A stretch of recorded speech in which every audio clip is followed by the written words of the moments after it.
Hey everybody, this is Johnny Beane, and I am live. 8:06 p.m. Eastern Time, 5:06 Pacific Time, Santa Cruz Time, April 7th, 2020. Welcome everybody. Before I forget, leave a thumbs up, subscribe to the channel, tell your friends, share this on Facebook. You can leave a thumbs up over there. And also, this is a podcast. Let me get where are my papers at? You can listen to the podcast on SoundCloud, on Spotify, on Apple Podcasts, Stitcher, TuneIn, Castbox, Google Podcasts, and probably other places too. I think there's like tons of different places that I'm not even aware of. But there we go. So let's see. Mancuda should be here anytime. Thing is, I have to start these videos before a certain time, otherwise they go away. So, who do we have here? Oh yeah, this is Talking Guitars and 80s Metal live, by the way. Let's see who's in here. Who do we got? Leave some comments so I know you're here. Let me know where you're from as well. I'm in Santa Cruz, California. If this is your first time tuning in, we got Bent Rossum.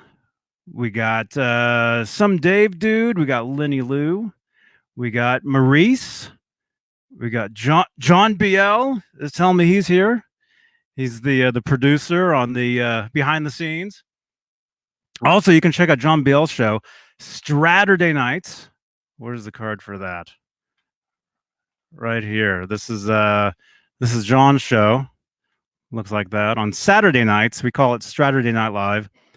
And it's basically it's like a rock like rock talk.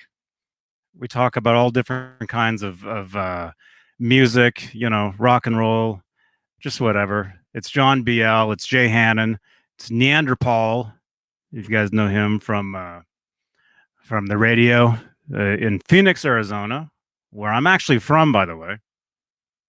Not many people know that. Let's see. Who else is in here? Chris Bevan, you're in Ohio. Cool, man. Steve Jones. Hey, good to see you. Sandra is here. Mr. BHB. Is that Bruce? Hey, man. Good to see you. Sandra, I'm just seeing this. I'm so sorry about your dog. I'm sorry to hear that. Some of you know I lost Howie the Dalmatian a few months back, and he was a main staple on the channel here. He was actually the reason I started this whole channel, was for Howie. And actually, I'll put his playlist right about there. Miss him very much. Let's see. Ben Coombs is here. SD_design is also in the house. Steve Carmichael. Good to see you, man. Let's see. Connor Johnson, 5150 is here. Jeff T. I think there was another Jeff there. See a couple Jeffs. I don't have a mouse for this computer, so I can't. Man, this chat is running here. Dang it. We got 71 watching.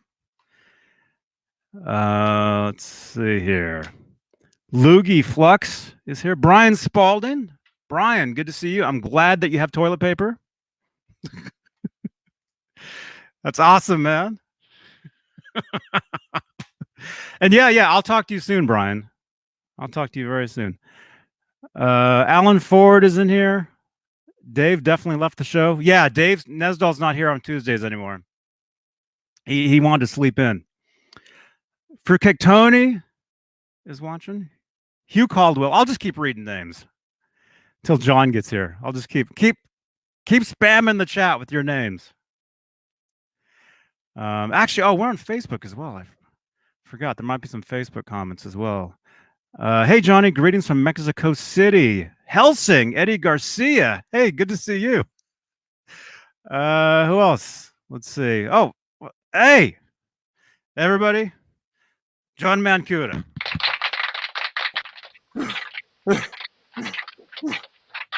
Oh, come on, there's got to be more left. Uh, Are you all right? I've been jerking off so much. Johnny, this is killing me. Oh my God. This is just killing me. I can't take this isolation anymore. We gotta find a cure for this fucking virus. Oh my goodness. That's a huge arm, man. Dude, I've been getting so much exercise, but look at my other arm. I don't even know what to do anymore.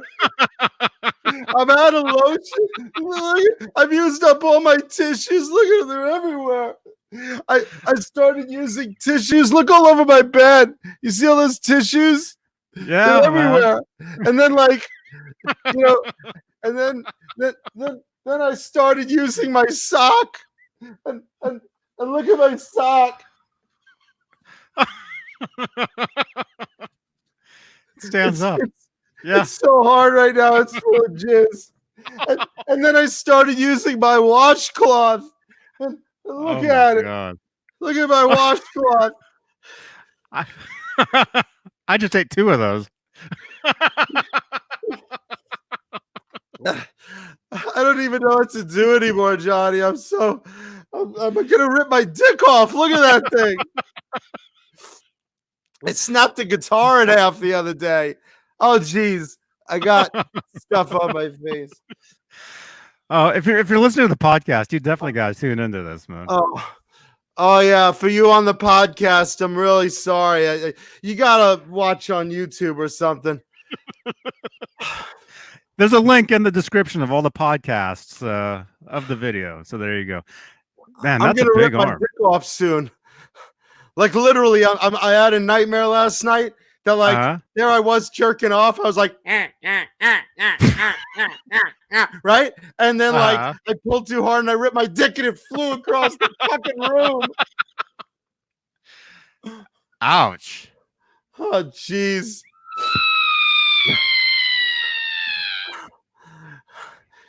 I don't know how you guys are all coping with this coronavirus shit, but this ain't easy for me. I'm going stir crazy. I am so fucking lonely. Wow. I'm going stir crazy. Well, there's my fucking record. Yeah. Well, you got another arm. Yeah, well, this is the one I wipe with. Otherwise, my asshole's going to be stretched out like a basketball hoop or something. Oh my gosh. Wow. That arm is huge. Yeah. It's kind of bent. Yeah, well, a lot of things are bent right now. I'll tell you. I don't know how you're all dealing with this coronavirus, you know, stir crazy at home. And I know if you've got people with you, you're probably just going crazy and stuff, like fighting with them. Or if you're getting along, you're probably fucking so hard you just put your spouse's head through the wall. But for me, it's just me and Blue Run. Oh, Blue Run. Oh, I'm sorry, buddy. Sorry. Blue Rhino's okay. Yeah, it's the tissues. They're everywhere. I ran out days ago. Mm-hmm. Now I know why there's hoarding. Anyway, yeah. So, you know, I'll tell you something. At least I'm not short any material because porn-wise, there's like a surprising influx of corona porn now. I know this sounds crazy, but this is very real.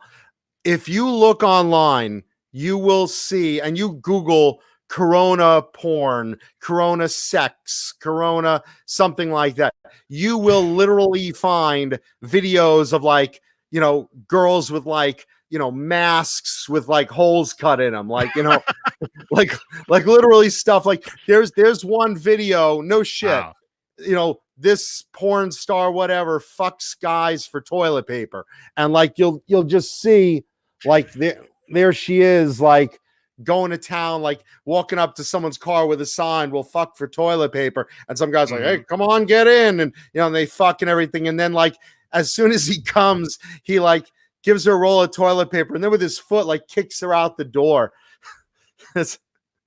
Wow, sounds Yeah. great. Yeah, no, it's something to look for. It's something to look for. Wow, that's the last thing I would have thought of.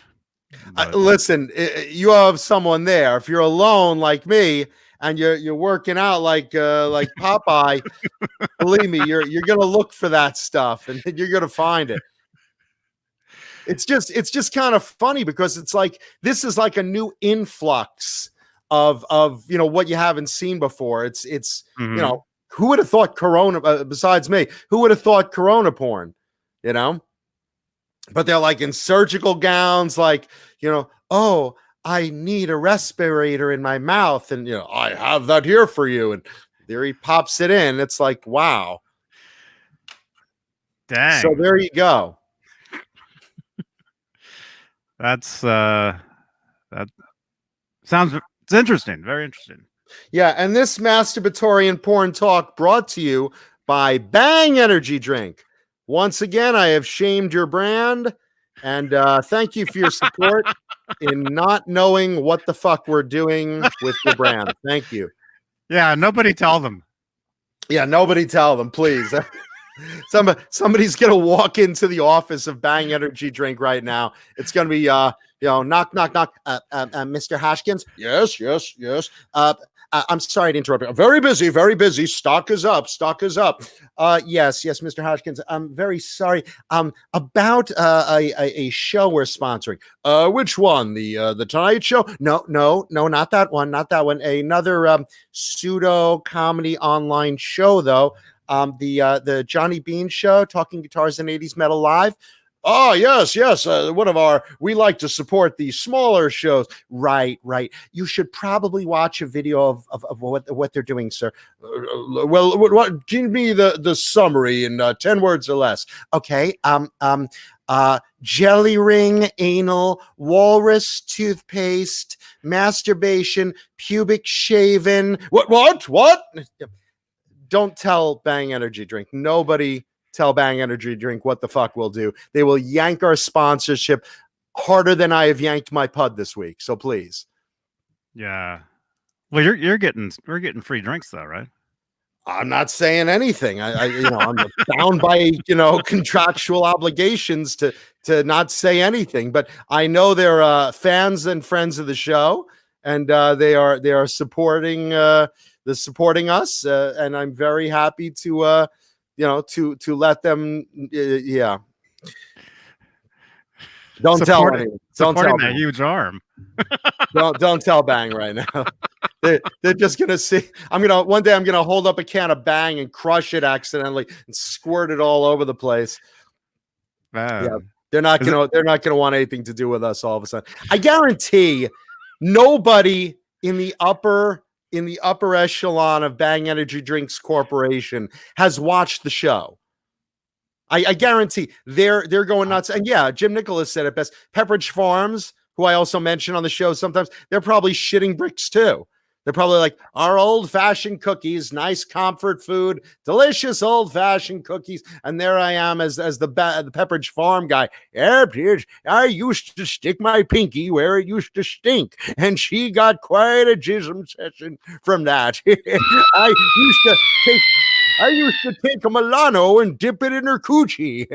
This was back in 1910, of course, when we didn't have one of those runabout horses. But still, those Milanos dipped in there were like frosted cookies and taste like vagina.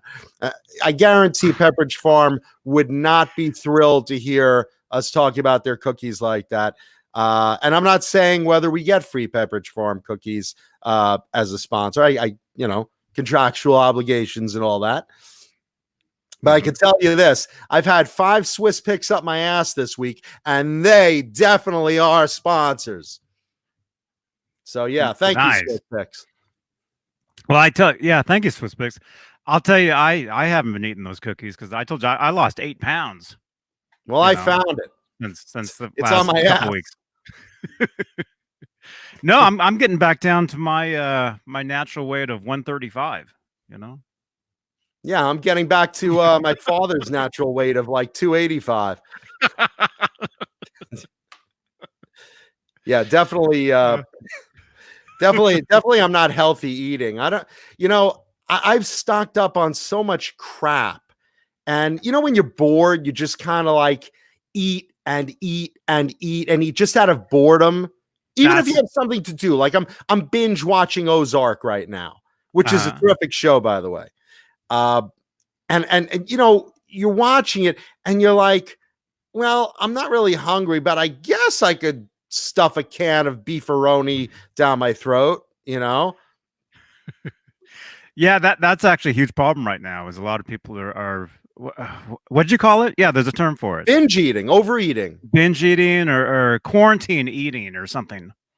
Yeah, quarantining, quarantining, quarantining, quarantining, quarantining, quarantining, quarantining, quarantining, quarantining, quarantining, quarantining, quarantine, something like something. Quarantining. Yeah. It's a problem because I'm becoming the fattest. Bored eating. Yeah. Bored eating. Yeah. Bored eating. There you go. Thank you, Sandra Picorni. Oh, Picorni. Picorni. Picorni. Me love you long time. Oh. Right now, her husband just went, what the fuck's he doing? Yeah, I'm waiting for him to show up one day at a shotgun. You always make fun of my last name, Mancuda. Yeah. No, we love you guys. No, but what did you have for breakfast today, Johnny? I had a bowl of rice checks, and then for lunch I had a matzo.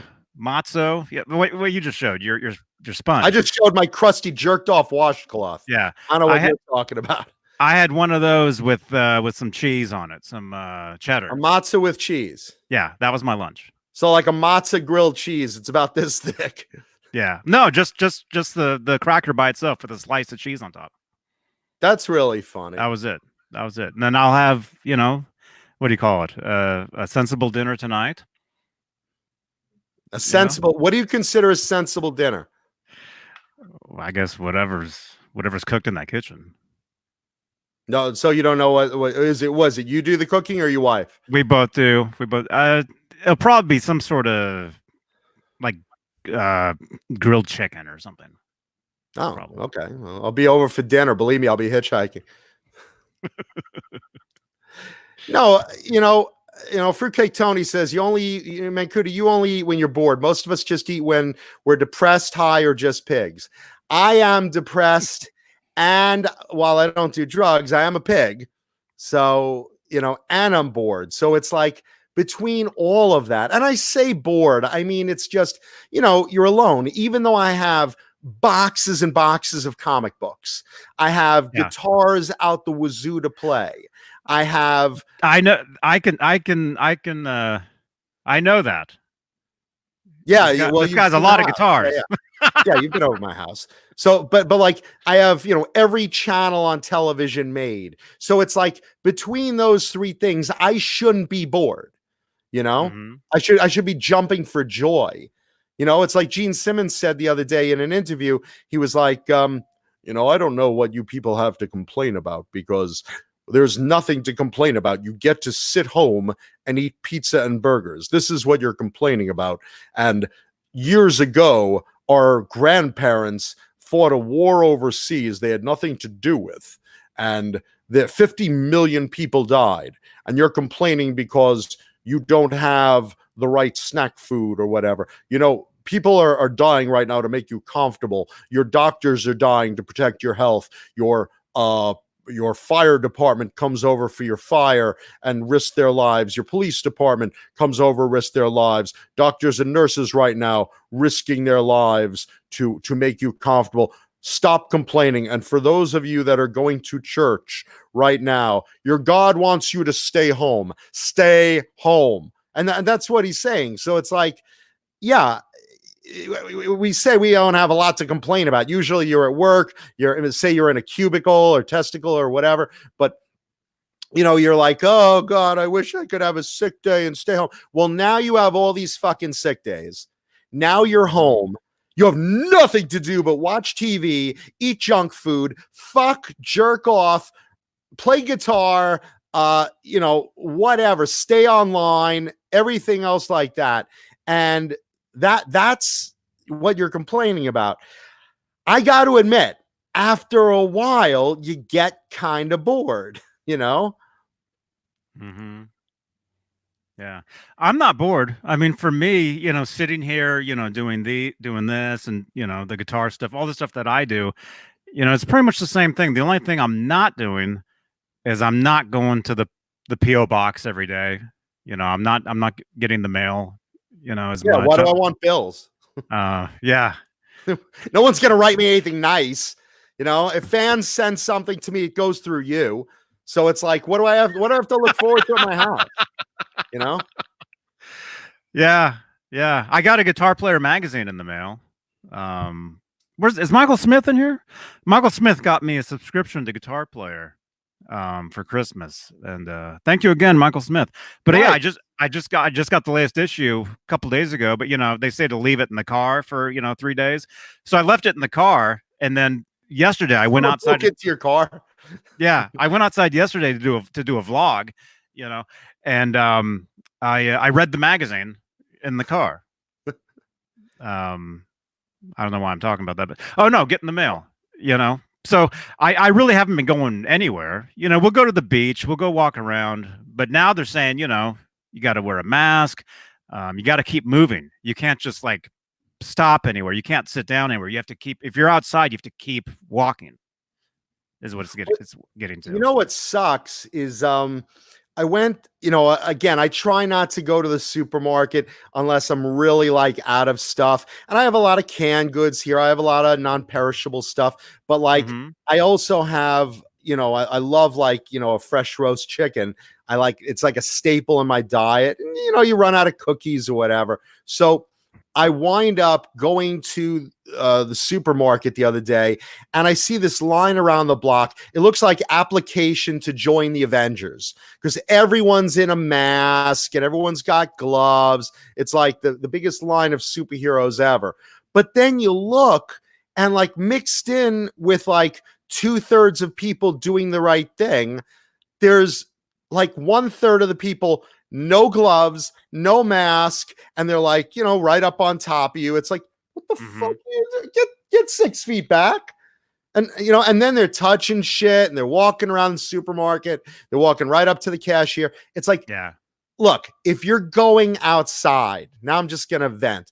If you're going outside, if you're going to the fucking supermarket and your fucking hands that are coughing and covering your cough, hopefully, or wiping your ass or touching your dick or whatever, are touching my fucking groceries that I'm picking up with gloves and leaving in the hallway for a day to like be clean, fucking put some fucking gloves on and put a mask on. I don't want you breathing near me.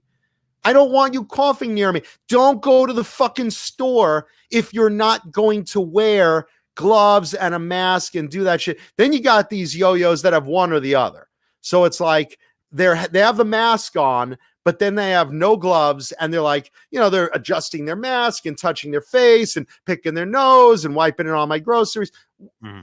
All sorts of shit like that. It's like, or they have gloves but no mask. Yeah. So it's like, let me get this straight. Like you're not comprehending this, are you? I think I haven't been to a store in like going on 3 weeks. Going on 3 weeks now, but how usually it says no shirt, no shoes, no service. Yeah, I think pretty quick there's going to be a no gloves, no mask. No entry. Most likely. Yeah, it's like no glove, no love. Yeah. Yeah. So I'm going to go into the store wearing nothing but a condom and see if they serve me. I'm scared to go to the store, man. I'm scared to wear a condom in the store. Yeah. No, it's fucking scary. It's like these people, you're endangering the rest of us. Mm-hmm. And I'm not saying you have the virus, but you might and not know it. And you're endangering each other and, mm-hmm. blah, blah, blah, blah, blah. You're endangering yourself if somebody else has it. Yeah, no, look, you're either way, just go to the store, get your shit, be covered up and go. Just go home. And don't leave your fucking gloves where I'm walking. I'm like walking on a sea of latex getting home. That parking lot, it's like gloves everywhere. I saw a picture. Of gloves and masks like all over the ground everywhere. Yeah. Yeah, Steve Carmichael. Steve Carmichael has actually a great idea. Don't handle things and then put them back. Make a decision before grabbing it. You touch it, you buy it. Yeah, it's like a hooker. You grab their boob. They're, hey, my pimp says you owe me $20. All right. It's relatable, trust me. Yeah. Yeah. So there you go. That's our COVID-19 rant today. Because you gotta. You just gotta. There's just a point where it's like you just have to at some point. Yeah. Yeah. And my mother's great. She, I call her up a lot, of course. And I'm like, hey Ma, how you doing? This week is Passover. Shout out to Joe Hervey, my Jew homie. This week is Passover, I wish I had some matzo ball soup. I don't know. Should I go out for matzo ball soup? No, Ma, you shouldn't go anywhere. You're old and you have a compromised immune system from cancer. Don't go anywhere. Just stay home. You don't need matzo ball soup. And it's like, well, I guess. I mean, everyone's dying around us. And John, it's a terrible time to die. Wait, what? It's a terrible time to die. Mom, how often do you know there to be a good time to die? I mean, she hits me with that. Like literally. Talk about like traditional Jewish mother from New York. It's a terrible day to die. Really? Tell me what day. I want to mark my calendar so I know when I should drop dead properly. Isn't that reasons with it? Isn't that a James Bond movie? It's a terrible day to die. No time to die. The guy's in a rush. He's got no time to die. That's the next Bond. We just called it. Yeah, my mother's Jane Bond. Berta Bond. Oh. No, but I said to her, I said, why do you think, Mom, it's a bad time to die, particularly now? Do you have a reason, that it's a bad time to die? And she's like, well, no one will come to your funeral now. I'm like, yeah, but you know what? It's not a bad time actually because it's cheap. It's so cheap right now. No one will notice if if Dad dropped dead, God forbid, I just throw him in a hefty bag into the river. No one's gonna, this is a great time to die. I think, not that I suggest you do it, but if you do, you're gonna save me a lot of money. Because, she's going on. I remember, at one point she went on. It's like, when I die, I don't want a pine box like your grandfather. What do you mean? And she wrote out like all these things in her will. I like a cherry wood with brass handles. I'm sitting there with a calculator. Jesus fucking Christ. You're going to cost more to me dead than alive. I got to keep you alive. I mean, she's sitting there. What do you care? When you die, what you fucking bury me in a guitar case. I want a coffin case. Just throw me into the lake. Who cares? A Kiss coffin case. Yeah, well, Gene Simmons is right now, like he's typing me an email. Dear John, I happen to notice you discussing what you'd like to be buried in. May I suggest the Kiss coffin case? It's got Kiss logos, and when you open it up, it plays Rock and Roll All Night, Party Every Day. I'll tell you something about Gene. That this guy is the master of fucking branding. When you're talking Gene Simmons, you've met Gene, right? No, I haven't met any of the members of Kiss, but I showcased for Bill Aucoin. He was their manager back in the day, so I've met him. He's the fifth member. He's the official fifth member of Kiss.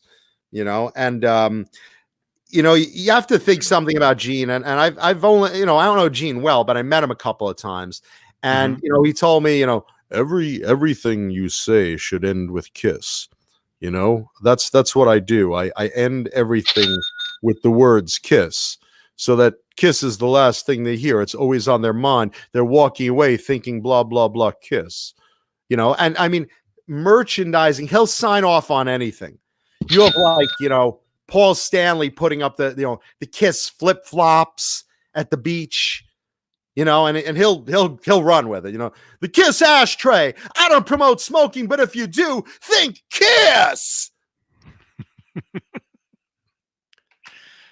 Yeah. Kiss bongs. I mean, you know, actually Gene won't sign off on that because he's very anti-drug. He's, you know, I don't party either, but Gene very anti-drug, and he doesn't party every day. Yeah, he'll party, but not like not party. Yeah. Rock and roll all night and part of every day. And partake every day. That's what we used to think it was called. And partake every day, or and part of rock and roll all night and part of every day. Part of every day. No, you have to think about it. Gene, you know, and again, Gene's always in charge of all the merch. I mean, Paul signs off on stuff too. You know, Paul is really like, you know, the fucking, you know, he's the songwriter, he's the guitarist, he's the glue that keeps the band together. You know, he's in charge of that really. And yet Gene just like, he's like this businessman of merch that's just incredible. It's like, Kiss assless chaps, Gene, sign off on it. As soon as I finish with the Kiss dildo, the kildo, see the kildo, it's got a big K on the front, and stick it in your keister with a K. The kildo. Kiss condoms with a K. It's got 4 different faces on each condom. I mean, you know, it's like depending how big you are, you know, it starts off, you roll it a little bit down, you see the cat man, you know, and then you got Ace, and then you got Paul a little more. And if you're a really big long boy, then you get to see Gene's face. You get the Gene. You know? Yeah. I know girls that in the Kiss audience, hey, when you wear a Kiss condom with a K, you know, can you roll all the way down to Gene, or are you just? I say I barely get to see half the Catman's face. So, you know. But I mean, it's a brilliant idea. They sign off on everything, just everything. The Kiss kildo. It's because it's so big, you could you know, beat people with it and kill them. It's like a nightstick. Wow. They use Gene's actual mold. Hey, Mark Dillon. Wow, craziness. Yeah, it's gonna be in the next adventure movie. You're gonna see Arnold Schwarzenegger, like, you know, reaching for weapons. He's got a gun. The guy knocks it out of his hand. He pulls his K-bar knife. The guy karate kicks it out of his hand. And then this girl sees him about to get shot, and he's like, "Give me the kildo," you know. And then, you know, he just beats the bad guy up with this big dong. It is made just like Gene Simmons. Get me the kildo. John Biel, did you get that drop?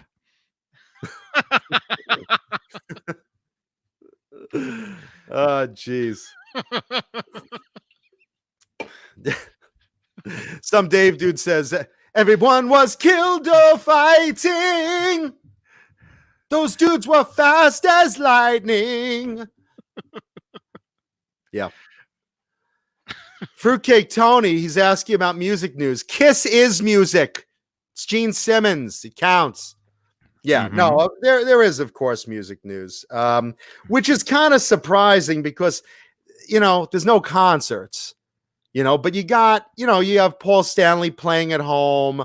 A lot of guys are playing at home. You know, again, Gene Simmons I brought up because, you know, Gene was just on TMZ talking about coronavirus. You know, I mean, they got everyone. I saw that. You saw that one? Yeah.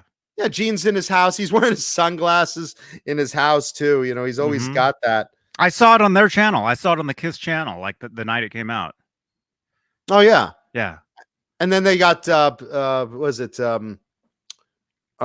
his name from Tesla, Jeff Keith from Tesla, and he's like, yeah, you know, the world is going to come together, and this coronavirus is really going to help us all work together. And I'm thinking, listen, man, I can't even get Dokken to work together, much less the world. Eddie Van Halen won't reunite with Sammy. Believe me, there's nothing happening. If Eddie and Michael Anthony can't get along, believe me, China and the U.S. aren't going to get along either. It's not going to work. Great thoughts. I mean, here's to you, Jeff Keith. You know, God bless Tesla, but wow. Speaking of Sammy Hagar, did you see the video where Sammy basically gets the circle to individually jam into a song that they wrote? Yeah, there's two of them actually. There's two now. There's the original song, and then they did a cover of "Won't Get Fooled Again" by the Who. They did one of those as well. That's awesome because it's I haven't seen, by the way, Guitar Hack. I haven't seen Bruce Kulick posting. I'm sure he is because he's very active on social media. But I know that you know, Gene and Paul have been posting from Kiss, and I know that, you know, Sammy and the other members of the circle just kind of said, "Hey, let's do this. Let's, you know, we'll start off. I'll come up with an idea, you know, for a guitar part or a bass line." I think they started with, and then the drums came on, then the guitar part came on, and then Sammy put words to it. And the next thing you know, they've written a song, and it's a good song. Yeah, right? yeah. It was like a Sammy. It sounded like an original tune. Yeah, and you know, I mean, look, Sammy Hagar. I don't think Sammy does a lot of wrong, you know. And let's see, Ben Rossum. Hey man, Tom says, did you say Brian May posted a video with a guitar part only to jam with him too? Now that's kind of fun. Oh, jam with Brian May. I'm glad you reminded us about that, Bent. Actually, a bunch of our friends contributed to one of those.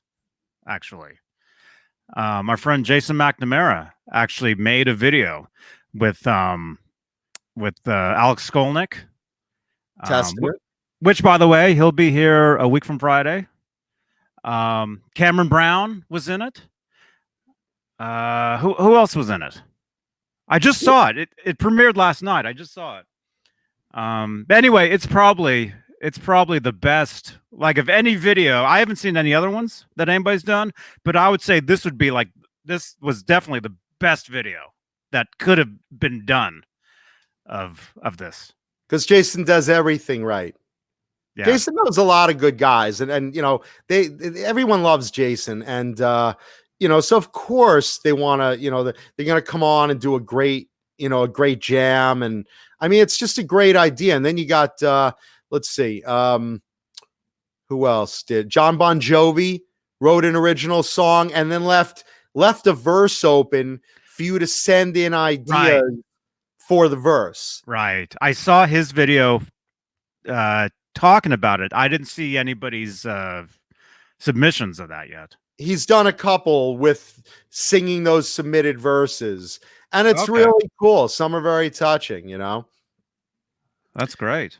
Yeah, I mean, a lot of guys are doing stuff from home. Steve Stafford says Andy Timmons is doing some online stuff. Andy's a big friend of the show. We love him. Let's see.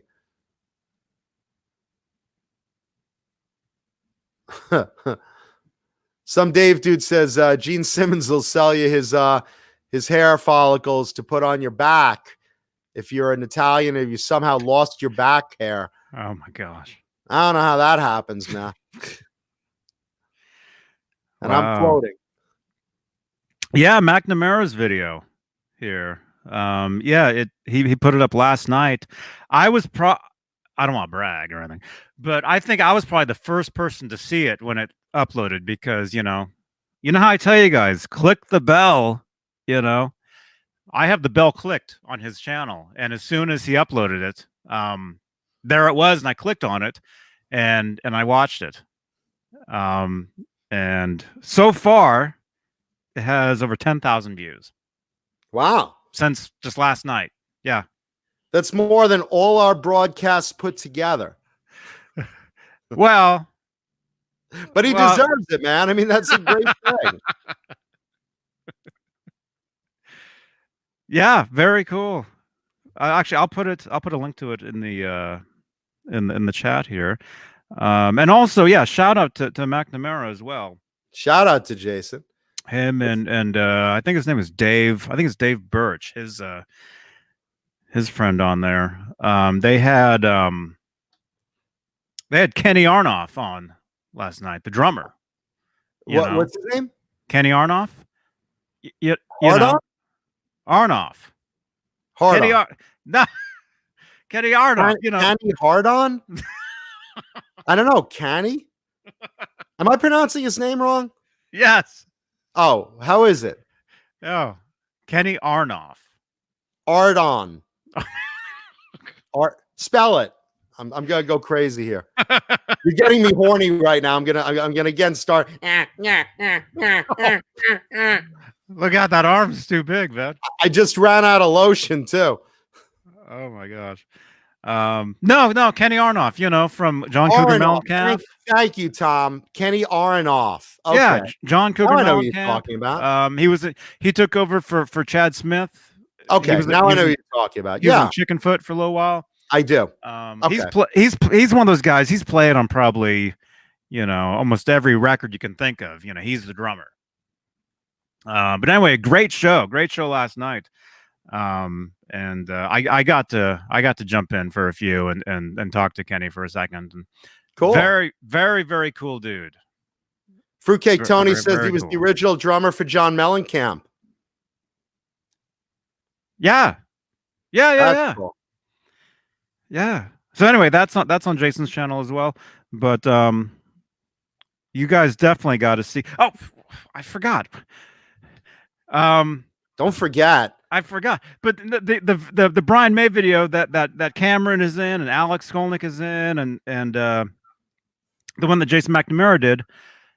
Guess who engineered the song? Dave Nesdahl. No. Oh. Jay Hannon. Jay Hannon engineered it. So when you're listening to it, the mix of the song is Jay. Of the great band Gizmachi? Yes. The great band Gizmachi, who has a brand new track that you can look at right now on Instagram. If you join the Gizmachi band Instagram, that Jay Hannon? Yes. Did I mention Gizmachi, speaking of bands, has a new song? They do. I heard it's very good. Mm-hmm. Mm-hmm. Jay also, he engineered that as well. Mix that. So if you want a sample of what he did on the Skolnick Brian May video, you may want to check out Gizmachi on Instagram for their new track, just to see what Jay's engineering skills are. That's all.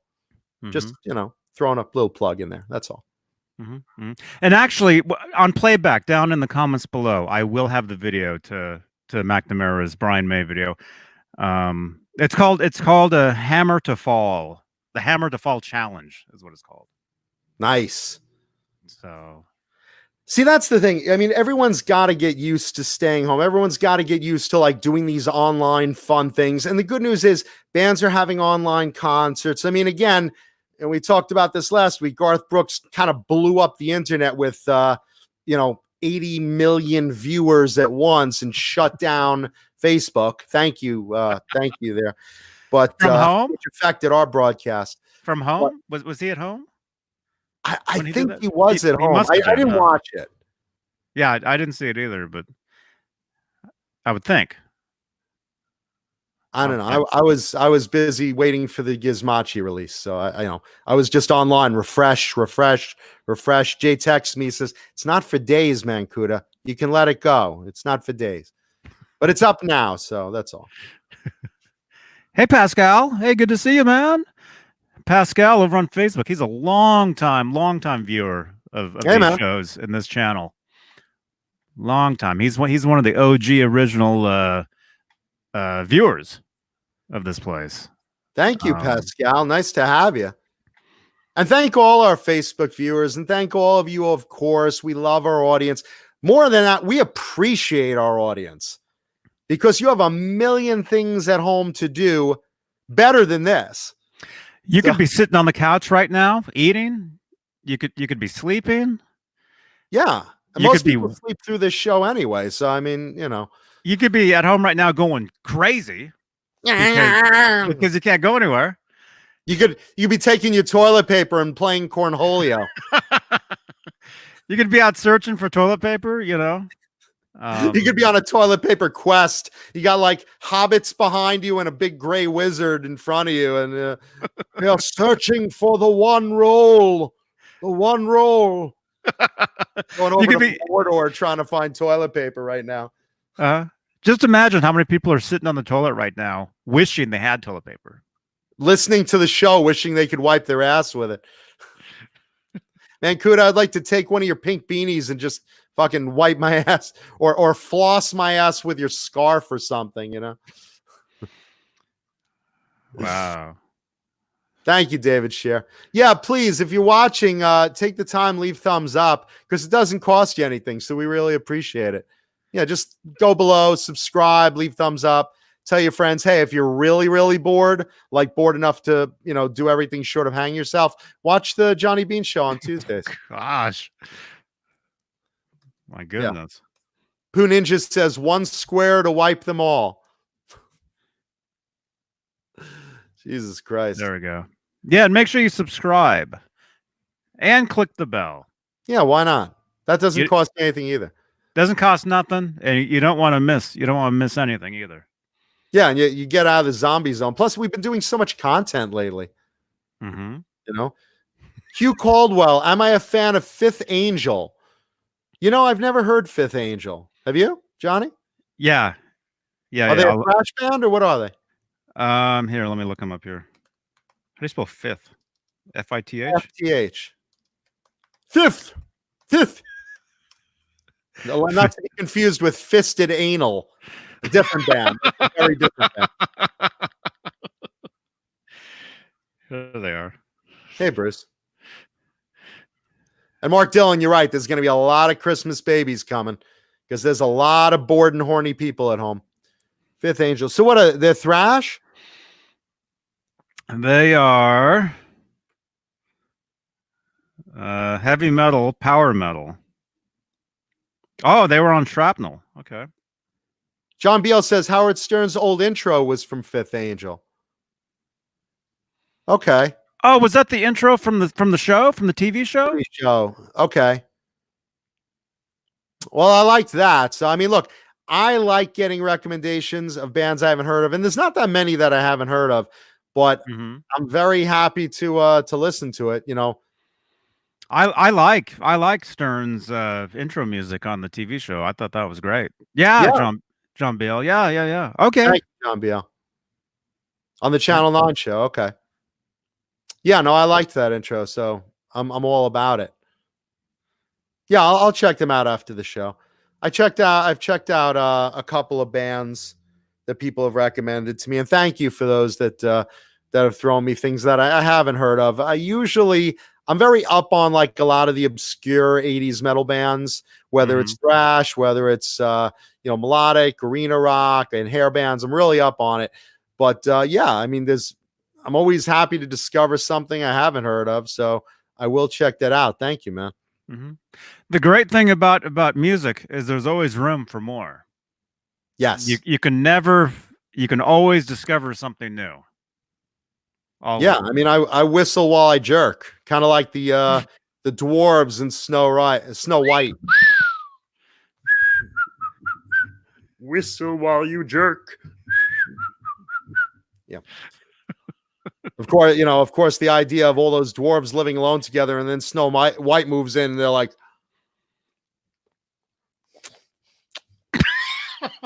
"Oh man, hey, dopey, look at her, she's taking off that dress." Well, it looks like you're looking at me, so that's Johnny. Come here, Johnny Beane. Those moves. That's a meme, man, right there. Somebody capture that and do something with that. There's your moment. There's your thumbnail. Which one are you? Me. Let's see. There's Doc, Dumpy, Flumpy, Horny. What are their names? Jizzy, Pizzy. What are the dwarves' names? Let's see. It's Flumpy. Sneezy, sleazy, Doc, horny, dopey. So Are you sure it's Doc? yeah, he's the hung one. Snow White's just like, whoa, Zooks. He's one of those three-legged dwarves. Halface says Cheryl Ladd was the fifth angel. Actually, let's see. No, Cheryl Ladd was the fourth angel, right? Wasn't Cheryl Teagues the fifth angel? Let's see. Because yeah, let's see. You had Jacqueline Smith, Kate. Was it Jacqueline Smith and Kate Smith? And then Farrah Fawcett. And then Farrah Fawcett got replaced by Cheryl Ladd, who I think got replaced by Cheryl Teagues, right? Let's see. You had Jacqueline Smith. You had Kate Jackson, Farrah Fawcett, Cheryl Ladd. Where's the Wikipedia? This was kind of Charlie's. I love the parody. Charlie's Anals. Oh man. There were three girls who went to the police academy. To advance, they had to do some very special things.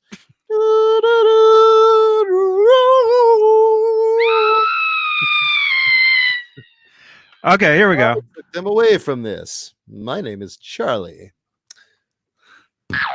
Charlie's Anal. This is a podcast, so this could actually get very interesting. There you go. Mark Dillon says the original dwarves, it was Doc, Dopey, Happy, Grumpy, Bashful, Sneezy, and Sleepy. So which would you be, Johnny? These days, I'd be sleepy, so I could sleep through this whole thing. Yeah. I mean, I'm typically probably Dopey. I'm definitely not Bashful.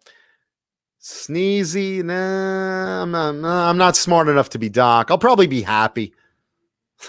Mm-hmm. I'll probably just be happy because ignorance is bliss. Is there a Stony? A what? Stony? Stony. Stony. He's got a bong. All the other dwarves are like, where's Stony? He's like out picking magic mushrooms. Okay, as far as Charlie's Angels, if anybody even cares, there was Farrah Fawcett, there was Kate Jackson, Jacqueline Smith, Cheryl Ladd, Shelley Hack.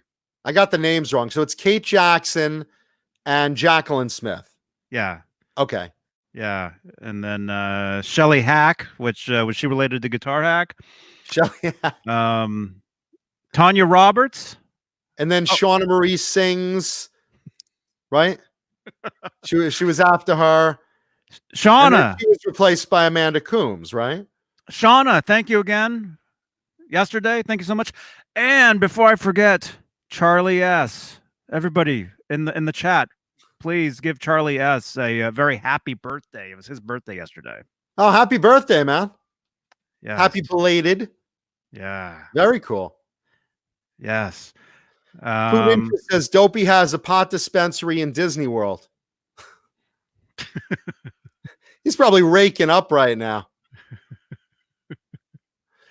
Fender Guru wants to know, Johnny, you still good for the Balance Era show with Rob? Wow, look at all those comments. I am. Rob got like 100. He wants to make sure. Just highlight it. Here we go. It goes from about 20 of those to this. Yeah, Fender Guru, just highlight Johnny's name and we'll get it. Yeah. I talked to Rob. I talked to Rob today and he's gonna let me know first thing in the morning. So probably yes. Yeah. Probably yes. Balance, man. Great album. Oh yeah. And nobody knows Van Halen guitars like Rob.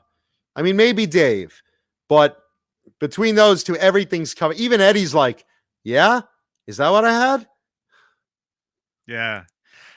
I would say there's a couple other guys, but Rob Johnson is definitely, well, I mean, look at his room. You know, look at those walls. Look at those guitars. He definitely knows. Solo, it's his birthday as well. Whose? Ham 36 Solo. Let's see. Where is he? Happy birthday, Han 36 Solo. Han Solo. Happy birthday, man.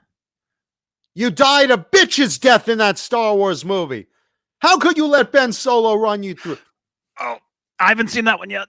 No, I'm kidding. No, when it comes, you haven't seen that movie, you know it was just miserable. Yeah, I know. I don't want to pick on the new Star Wars movies, but maybe a little bit. Yeah. No. When it comes to Star Wars, I stay away from any kind of spoiler or anything. I want to go in not knowing nothing. Oh yeah, but I mean it's over now, Mm-hmm. Well, no, there's going to be other ones. There's going to be, spin-offs of spin-offs. All that matters right now is The Mandalorian. The Mandalorian's fucking fantastic. If you haven't seen that, I haven't seen it. No, watch it. Just watch it. It's done so well. My old personal trainer had a little role in that. He played something. Well, I haven't seen it, so I don't know. But I know two people that have been in episodes of that. A buddy of mine was up for a walk-on role, and then they just cut the scene. So he's like, all right, well, at least I get free craft services. Mm-hmm. Fruitcake Tony says Eddie and Wolfgang, who do occasionally watch our show. Eddie's probably watching and being like, Jesus Christ, they know so much about my guitars. What are they going to try to guess my deodorant next? What cologne did Eddie wear on the 79 tour? What brand of condom was Eddie's favorite? Rob probably has like this drawer of like these petrified and formaldehyde condoms. This was Eddie's from backstage, and this one was one of Dave's, and there's some DNA left in this one, and you'll notice it's a Trojan rib for her pleasure. And back then they had the blue wrapper rather than the yellow. And I really don't know anything about that, but there's some hardcore collectors out there, though.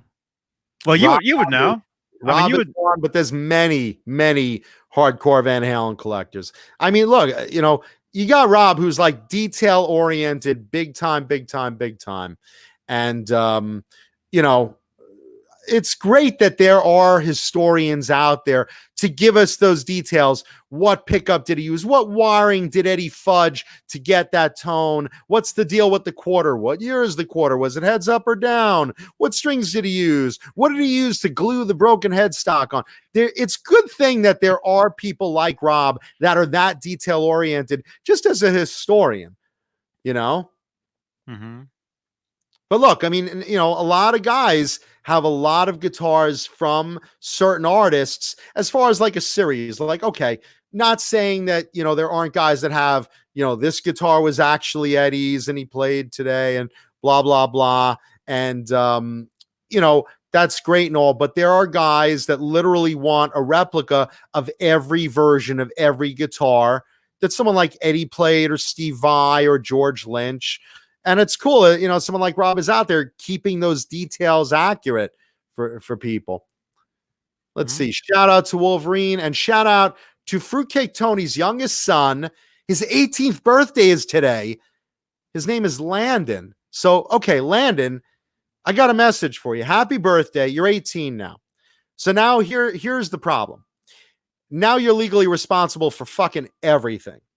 So all the shit you did as a teenager that the cops knocked on the door and said to your dad, if he does that again, you're the one going to jail.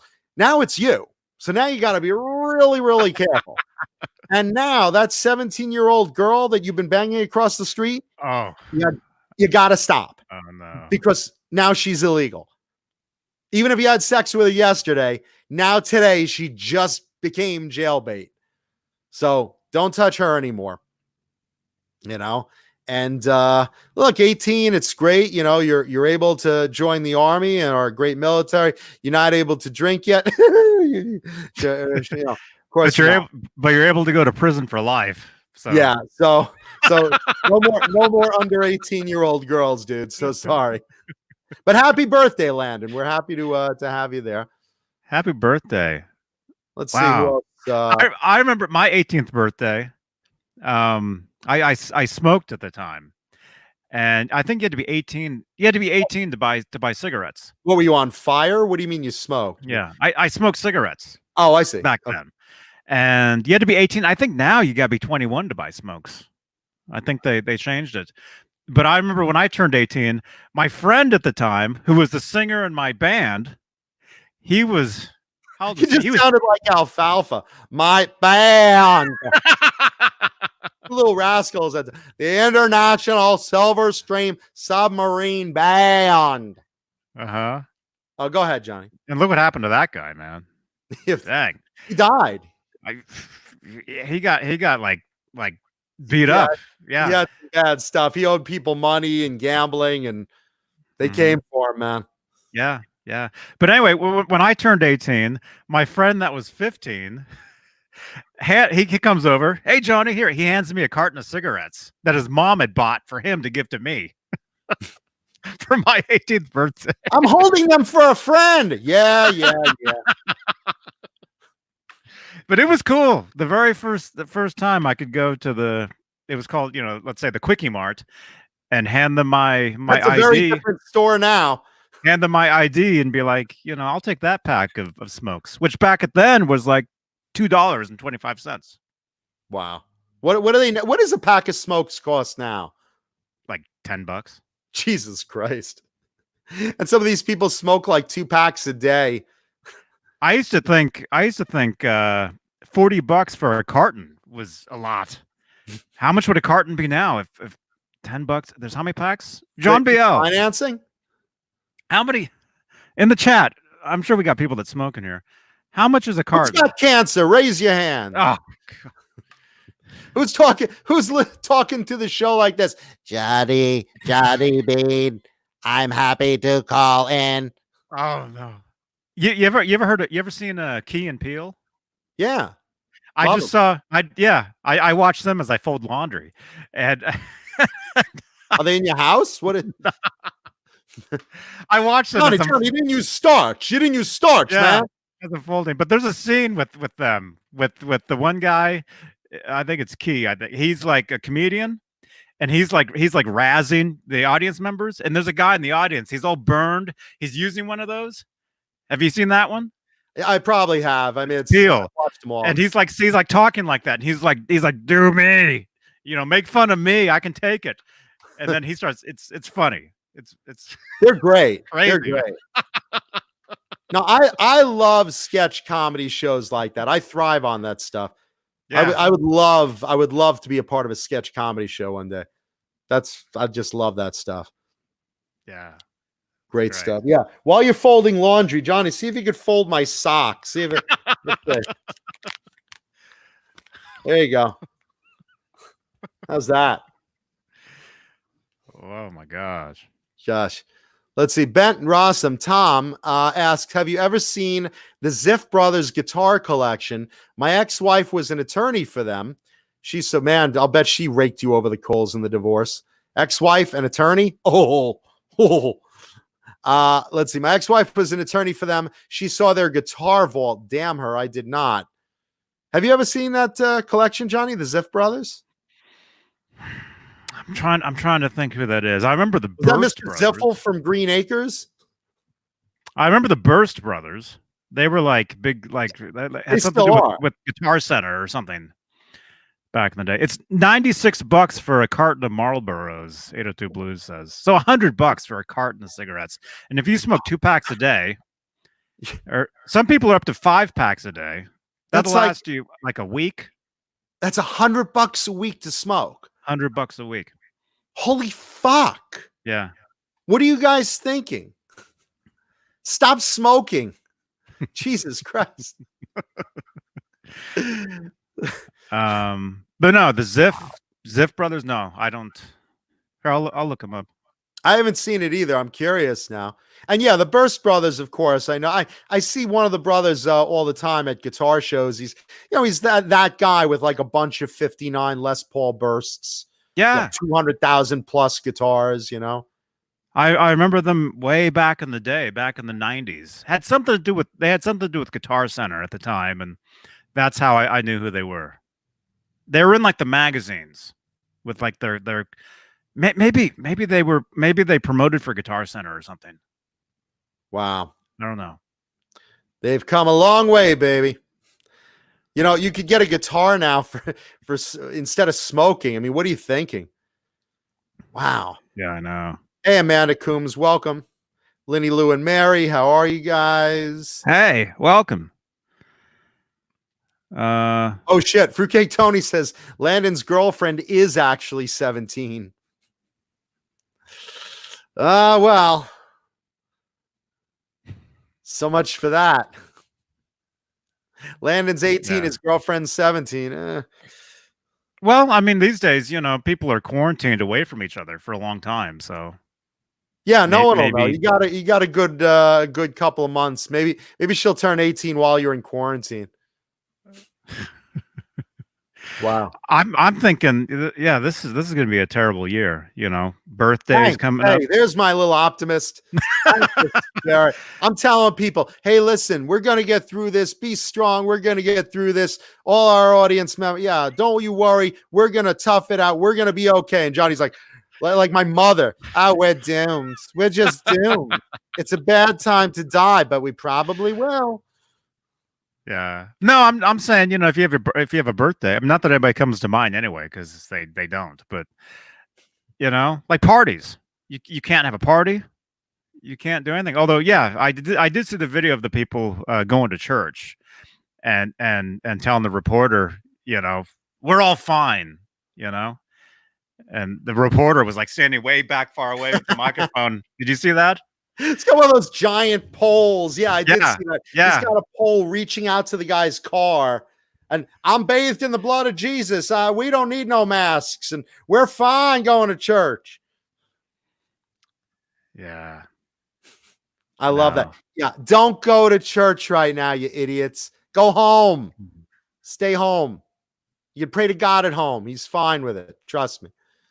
Hey, speaking of partying, are the weed shops closed now? Are those considered essential businesses? Because some people I know consider them really essential. Yeah, yeah. I think they probably are essential, I would think. And they're only allowed maybe one person at a time to come in or something. Those are those places. I always knew there was this one place. This was years before it became legal out here. This is back 20 years ago. You'd walk by the one building with the two guys standing out front, always hanging out, standing there like this. Yeah, there's something going on inside. That was the place, yeah.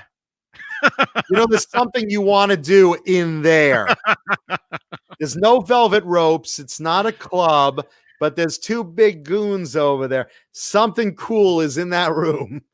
Mm-hmm. Yeah. No, because some guy, listen, if you should be hoarding weed instead of toilet paper. I mean, if you're a purveyor of the fruits of the vine, if you like weed, I mean, you should probably really be hoarding that, because that'll help you get through this. Just light them up, baby. Get those pipes going, get those bongs going, because you'll be like, wait. Oh shit, we're still in quarantine. And then you'll want to get Doritos and cupcakes and combos and chips. Well, that's where you put on the pounds. Oh God, yeah. Yeah, you don't want to be doing that. Well, that's why you do a couple of lines and you get it all out of there, Yeah. Chips, you got chips? You got chips? Great. Okay, cool. What do we got? Cupcakes? Do you have the ones with little Captain Cupcake? Remember? Oh, hey, Twinkie the Kid. Hey, Fruit Pie the Magician. Oh, hey, do we have any more? Oh, God, I need another one. Hold on. Oh, boy. Yeah, that's great. Oh, boy. Do we have Doritos? Holy fuck, do we have regular Doritos, Crunch Doritos, Chili Doritos? Which Doritos do we have? Oh, shit, that's cool.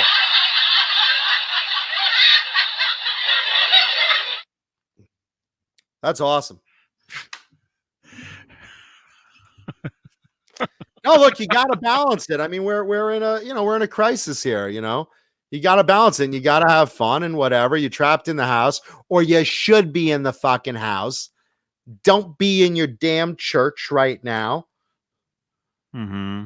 Yeah, I love these priests. None of my parishioners have the COVID-19, and we are fine under the blanket of the Lord Jesus Christ.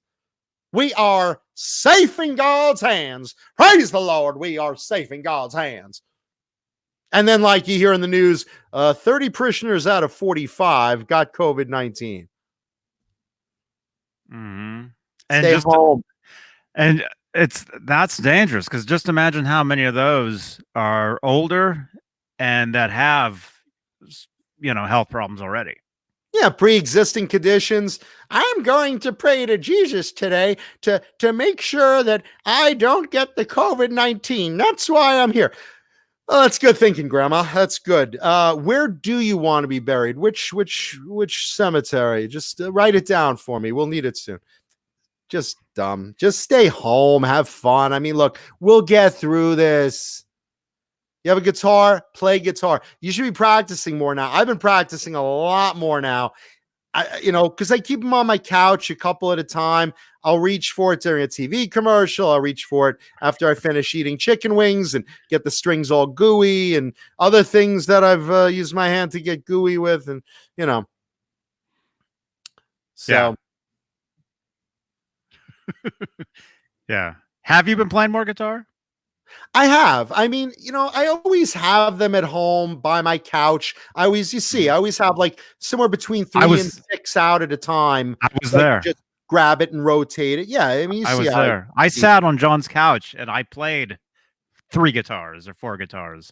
I sat on Johnny's face, but he was asleep. He didn't know shit. But I felt the hot air rising up my rectum like a little volcano. It was very hot. It was anyway. No, but I keep a couple of guitars out on my couch and by stands by my couch too. Yeah. And just they're easy to reach for that way. You should always keep something out just to grab one so you don't have to go fishing for something, Mm-hmm. So yeah, I've been practicing a little more and playing around and stuff and rotating a few more. I organized the guest room that has all the guitars in it, and you saw that. Now it looks totally different. Whoa, really? It's more organized. I put these in this section and the bigger cases with the bigger cases. No, because you walked in, it was like a rock climbing wall of how the fuck do you even know where that guitar is in this room? If I would have walked in there and you would have shut the door behind me, I wouldn't have known which way to get out. There would have been. I wouldn't have known what was up or down. It's like a vertigo effect. You walk into a guitar room, you're like, holy shit, where the fuck am I? I could have been laying down on the floor thinking I was standing up. I know, because they were like in every direction. There was nothing in there saying I would have needed a compass to get out of that room. Speaking of guitars, by the way, today's show and tell guitar, it's such a cool graphic, and we'll get to it in a little while. We still got a little ways to go, but really, really cool graphic. And the hint is it was used on a band's album cover. So that's all I'm going to say today. I know Fruitcake Tony likes to guess, and sometimes he's actually very sharp. Let us know in the chat which album cover you think it is, what band, what guitar. I saw it. I saw it already, so I know what it is. And then let's see. Fruitcake Tony, speaking of which, says, F smoking. I've been dipping since age 10. About 12 cans a week? You chew that much tobacco? Oh. Holy shit. My lips are burning just hearing that. I have a friend, and she's a very pretty blonde girl, and she's always complaining to me, I can't get a man. And she's tried everything. She's grown her hair like down to her ass. She's gotten breast implants. She's done things to brighten up her teeth. And, she's a pretty girl, but she's always saying to me, I can't get a guy. I'm like, yeah. And then, like, I go over her house and I'm hanging with her, and all day she's talking to me through a big chaw of tobacco and spitting it in these little water bottles and then leaving these brown shit water bottles all over her house, her car, and her breath smells like it. And you can see it's up in her gums, and she's talking with little particles of chewing tobacco in her mouth. And I'm like, what the fuck? Of course you can't get a guy. You got a spittoon everywhere. You got bottles of shit water everywhere. And okay, it's different for a guy. You got, some guys like, I guess, like Tony, that are like, it's, I'm a man. If you're a cowboy, it's fine. Yeah, if you're the Marlboro man riding through the plains. They had those in the saloons. They had those, the spittoons or whatever. It was cool, but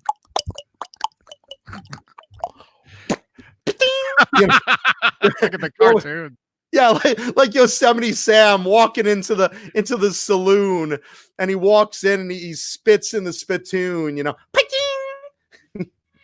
Yeah. Yeah, but it's different for a guy, and I guess some girls like that on a guy, whatever. That's that rugged look, but on a girl, it ain't a good look. If you girls chew tobacco, stop it.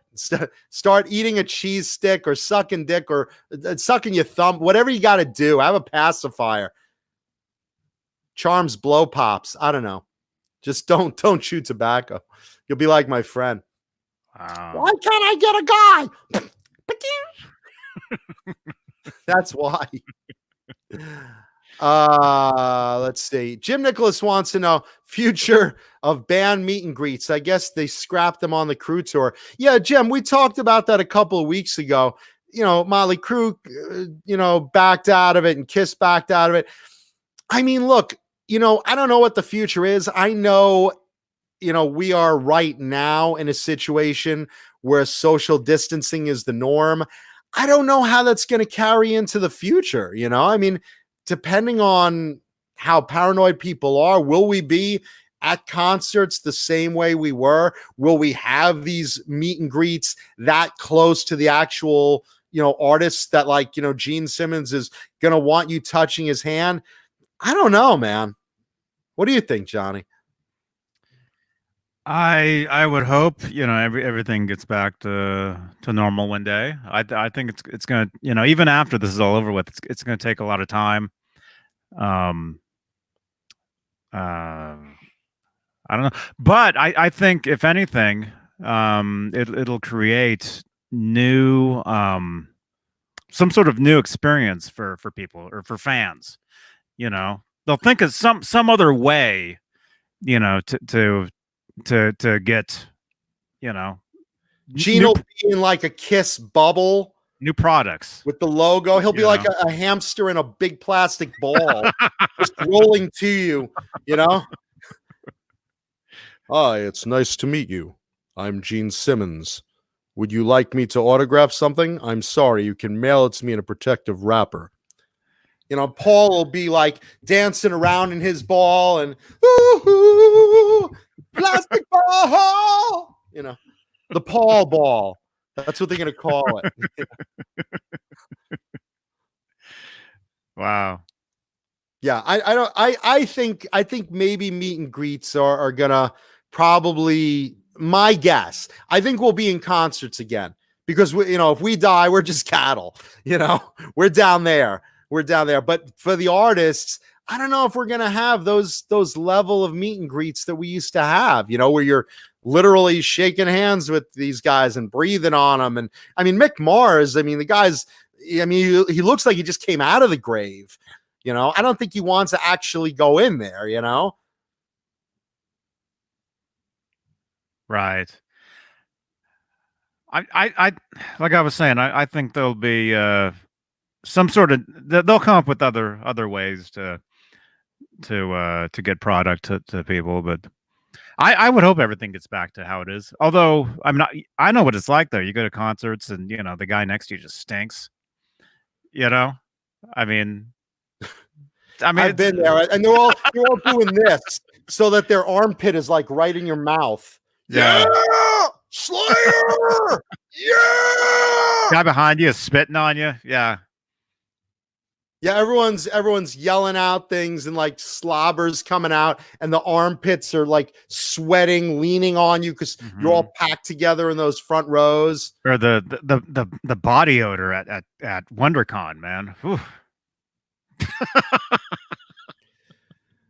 I've been to Comic-Con and I've looked around and I've seen the comic dealers. I'm like, oh, they're doing well. And then there's guys selling the Funko toys. I'm like, oh, they're doing well. And the t-shirt vendors, oh, they're doing well. And then I look down the hall. I'm like, that poor soap seller. He hasn't made a sale all week. He's got soap and deodorant and shampoo, and he hasn't sold shit. Man, that's terrible. That's just terrible. Yeah, no, I live at Comic-Con. Maybe not this year, but I love Comic-Con. And I got to admit, you're walking down the rows of halls, you're looking for comics or whatever, toys, and you just pass someone that smells like they just were like swimming in a urinal. And it's like, dude, what the fuck? There's still time. There's a shower in the hotel room. Just take a quick shower. Come on, you're among people.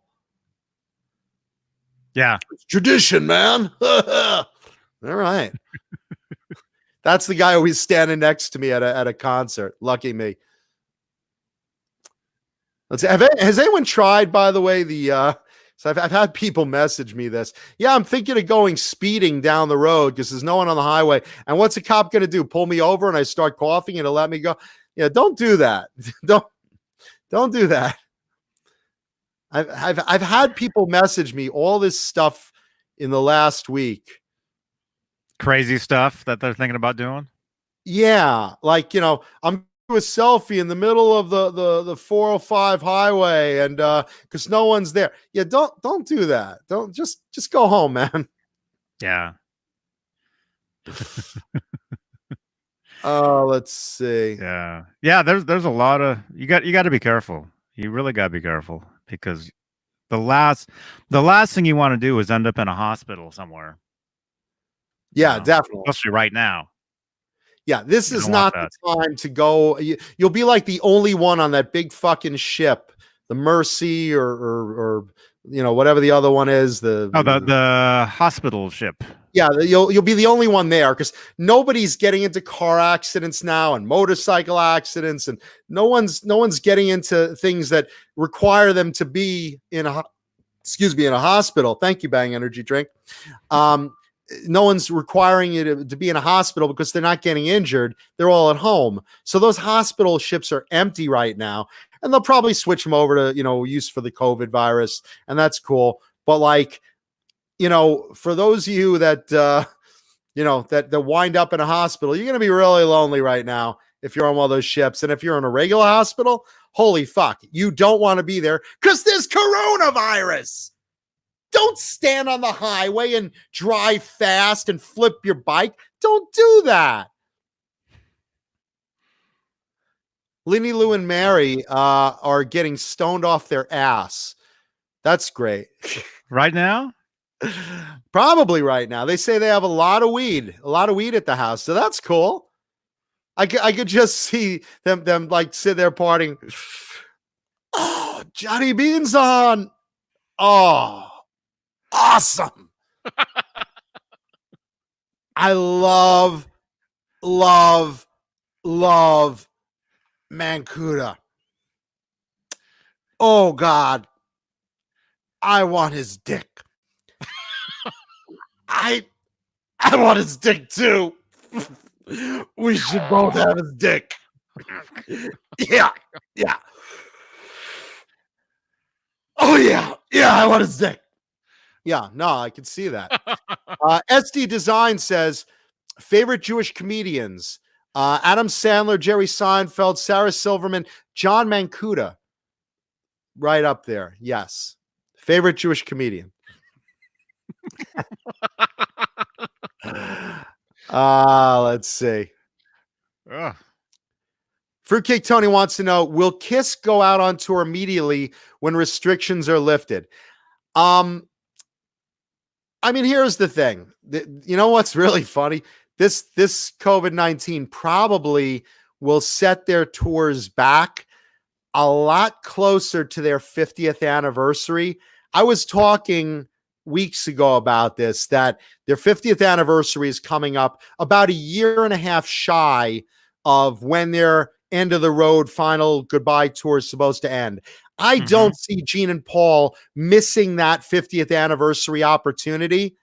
Kiss's 50th anniversary. Can you imagine the merch? The merch opportunity for that is off the charts. So I'm just imagining that Gene is plotting right now to like, issue out all these big Kiss 50, merch things that he was trying to figure out. How do I get another year and a half delay to stay on long enough to reach the 50th anniversary? And I'm sure this is probably it. So I think my guess, rewind this in another, 2 years or 3 years, whatever.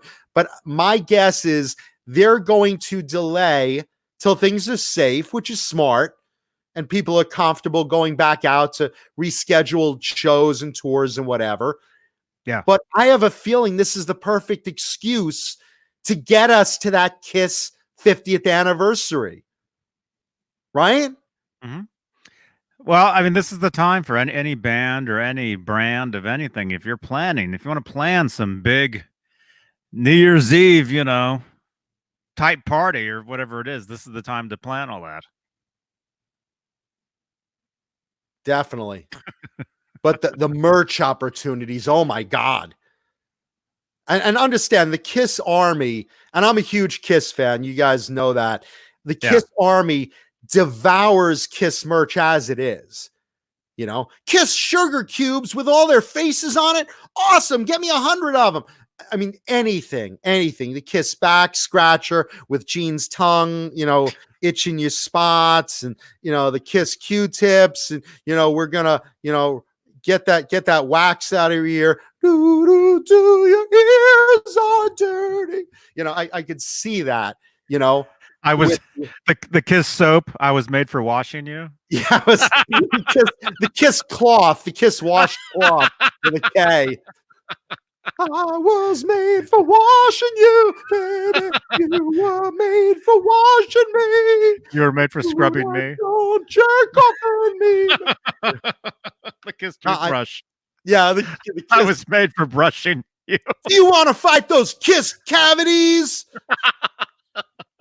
Made from the Kiss sugar cubes.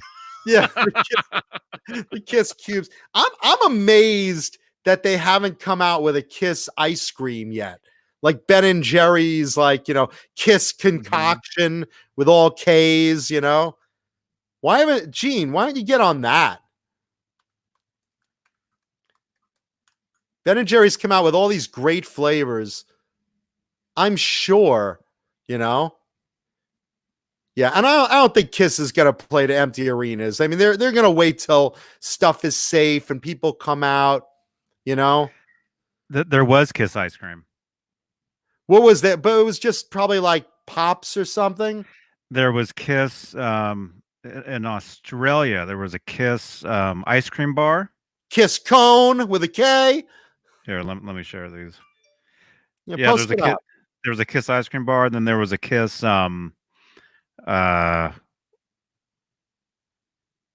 that right there. That's pretty cool. Now, what is that exactly? Are they just ice cream bars, like boring ice cream bars? Yeah, it's an ice cream bar. Wait, is that brand say Peter's? Yeah. Is that Peter Chris? I don't know. Probably not. But that would be really funny. Peter Chris is like so desperate for work that he's like, I'm making Kiss ice cream bars. Is that okay, fellas? No, they should do you ever see like Fat Frog or the Pink Panther Pop, where it's like their face as an ice cream bar? No. Yeah, okay, like Barney Banana. What's that? More like Gene's banana. I don't know. It looks good, but oh, that's funny. Zoom in on that. It's like red, black, and white Kiss colors on an ice cream bar. That's Yeah. kind of neat. I mean, they, at least they got the colors. The box is badass. You Aussies have some very cool ice creams. Oh, I'm getting hungry now. I'm getting horny now. Look at that. Each one has the different guy. Different guy on that. Here, let me. So the wrappers are individual to There we like go. guys. So there's a Gene wrapper, an Ace Yeah. wrapper, a Yeah, Paul wrapper. this is pretty cool. Here, I had to stop and then, yeah, because you click on something, you never know what's going to pop up. Meanwhile, in the chat, they're guessing what the guitar is. Bri the Sign Guy asks, "Is it a Motley Crue design guitar, John?" No, it's not.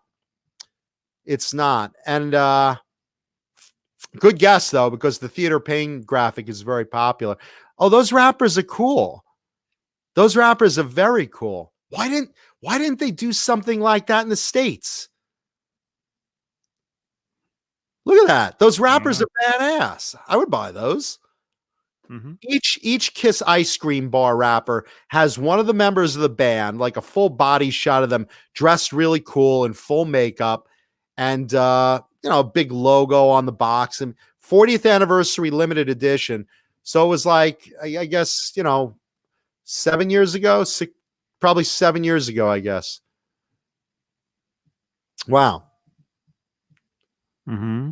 That is, yeah, that is Ace, isn't it? That's all of them.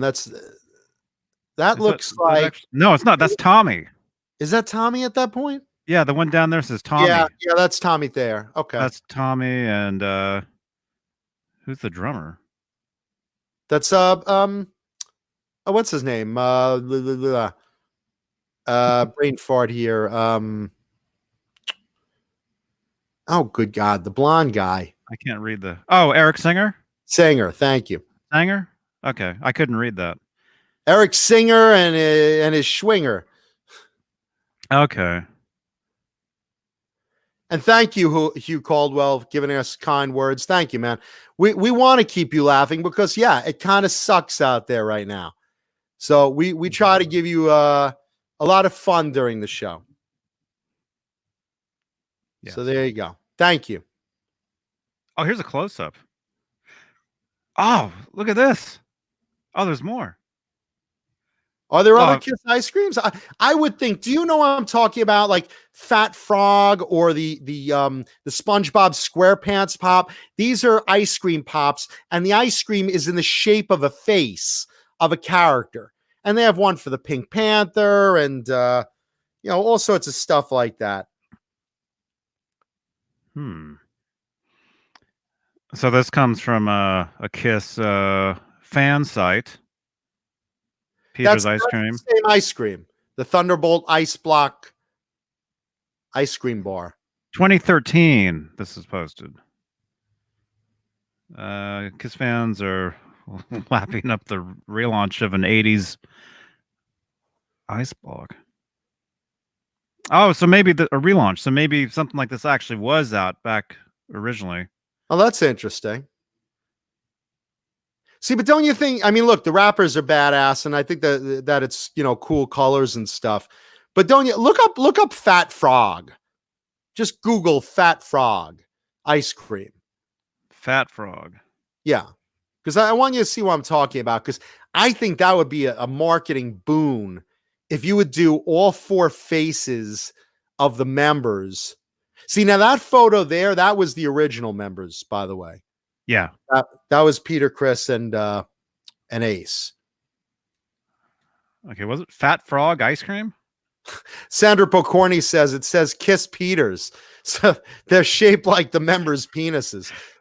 Fat Frog. Oh, I remember these. Thank you, Brian Spalding. Thank you, brother. What, Fat Frog? Yeah, I think. Yeah, show it on the screen so the audience knows what I'm talking about. They had something like this when I was a kid. Or maybe it was this. They've had Fat Frog. Yeah, you see that? Zoom in on one of those. Now, you see that, how the frog is there, and you go to the one with the cowboy to the right of it. Go to the one, the other right. Your other right, Johnny. That one down there? Scooch it over. No. Yeah, that one with the cowboy face. So you see how that ice cream is in the shape of a face? You could have one of each member of Kiss on the ice cream bar, and then you could truly suck off Gene in a different way than he's used to getting sucked off by the audience. Wow. You see? Fat Frog. That'd be great. Remember Fat Frog ice cream? My name's Fat Frog and I live in a swamp. Playing my guitar till the fat frog stomp. Fat frog, croak, croak. Good humor, fat frog. What's this? Oh, it's a shark. Okay. Yeah, they have. What is that, Johnny? It's a big vagina pop. Fat vagina. Oh, look, he's got a guitar. And you just See, like, yeah. See, this No, relates. he was This singing relates. on the This is commercial. music. He There was you go. singing on the commercial, so it's very guitar related. Yeah, Music Therapy Laz wants them to make a Gene's tongue pop so you can take that frozen tongue and just tickle your asshole with it or something. What are those? What? There you go. Wow. Tom says a frozen thunderbolt of lemonade, raspberry, and cola ice cream. That's what the Kiss pop is. The lemonade and the raspberry sounds good, but cola? I don't fucking want to fucking mash the cola up with that. Oh, you ever had cola? Like cola flavored candy? Yeah. Any of that? It's all right. Or just think of like what do you call it? An ice cream float, root beer and ice cream. But that's root beer and vanilla. It's like a creamy, delicious, tangy kind of flavor. Insert joke here. Giggity. But there's something about a root beer float that's delicious. I don't know. Cola kind of loses me in general. Yeah. And then when you're like talking frozen cola, I don't know. Nobody likes it. Look at that. Amanda Coombs says those ice pops, she liked the blue ones, but it left you looking like you blew a Smurf. Papa. Well, Smurfette, it's time for you to meet me in my mushroom to see my little blue mushroom. Wow. Handy, you're so handy. Ooh, hefty, you're so hefty. Ooh, greedy, you're so greedy. Ooh, clumsy, you're so... Oh, sorry. Yeah. The Smurf gangbang. Wow. Yeah, you know what sucks about Fat Frog? If you let it melt a little bit, those fucking candy eyes look like it was like a lazy-eyed frog. You felt kind of bad. Oh, this guy. Yeah. Yeah. Yeah. Well, with what's the holiday coming up right now? Easter and Easter? Passover. With Easter, you walk into the I drug said stores. Passover too. What are you, anti-Semitic? What's wrong with you? Well, the chocolate bunnies. You just had matzah. The chocolate bunnies. You walk past some of those, and like they're, some of them look kind of weird. Yeah, I find little chocolate droppings all over my carpet. Yeah, no, the chocolate bunnies, when the eyes are like not put on properly, it's like cross-eyed bunny. Yeah. It's probably gonna kill you, slit your throat with its little buck teeth. Oh. Ben Rossum brings up bottle caps candy. Those had cola flavor. Yeah, those were okay. I like bottle caps, but cola was probably the one I threw at my friend's back of my head. You're sitting in class, you throw them at the back of your friend's head. You don't want to waste like the grape one or the cherry one. Yeah, so you take the cola, you throw that one. Yeah. Hey, Cameron Brown in the audience. Hey, Cameron, dude, we were talking about McNamara's video, man. Very cool, man. Great job, Cameron. I'm gonna watch that. Yeah, I'll have it. It'll be in the description below of the in the comments below that video. Great job, Cameron. I saw it last night.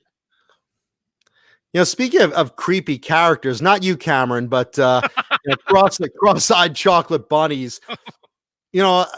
I was reminded by a friend the other day, like, years ago, certain restaurants used to have like mascot characters, like you go around Disney World and there's Tigger walking around the park, and you have, Snow White, the princess, and she's meeting all the little kids, and they're all, oh, great, Snow White, this is wonderful. Tigger, wonderful, Tigger, the wonderful thing, bounce, bounce, bounce, bounce. You have all these great characters walking around Disney, and it's well done because it's Disney. Right.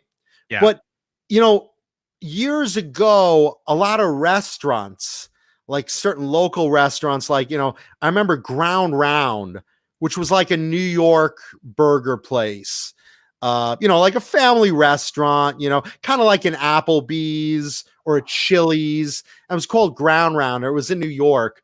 And they had, their mascot, they licensed. They were able to have someone walking around the restaurant for the kids in a Snoopy costume, like Charlie Brown Peanuts, Snoopy, the big dog. Okay. Or the little dog. But, they gave, and I was a busboy there, this is like one of my first jobs. I was a busboy there, and I got to a waiter and, bar back and all that shit. But at some point they basically came in the back, the management came in the back and said, hey, you guys, someone's got to put on the Snoopy costume and, go greet the children, and hand out balloons. So, you go and you look at these costumes that they gave us, and this wasn't Disney quality. You see a Disney costume and you're meeting and greeting the guests and the kids. It's like top notch, clean, perfect detail, well made. No, this wasn't that. Their budget was so shitty. And I guess they didn't get the costumes from, the actual Charles Schultz Peanuts company. They basically got, there's Pluto. Pluto looks like he just rubbed one out. He looks exhausted right now. Pluto's like, Pluto doesn't even talk, but you can just tell he just like licked himself. Right. So, back at Ground Round, they came up with these costumes. I guess they had a company make them, and they weren't very accurate. The Snoopy mask was like 3 feet long, the nose, right? Yeah. And it was made of, heavy cardboard, paper mache, and a little wood foundering and whatnot. And you could, eye holes were cut out and the mouth hole was cut out. But it was like, 3 feet from your fucking face. So you're trying to look through this tunnel. You have this mask on, this giant, heavy, paper and wood mask that looks nothing like fucking Snoopy, right? It looks like Snoopy's murderous cousin. Okay, it looks bottom heavy. It's not even that one. That's not it. That's not it. That I would have killed for that thing. Really? It was as big as that. Okay, that's Ground Round.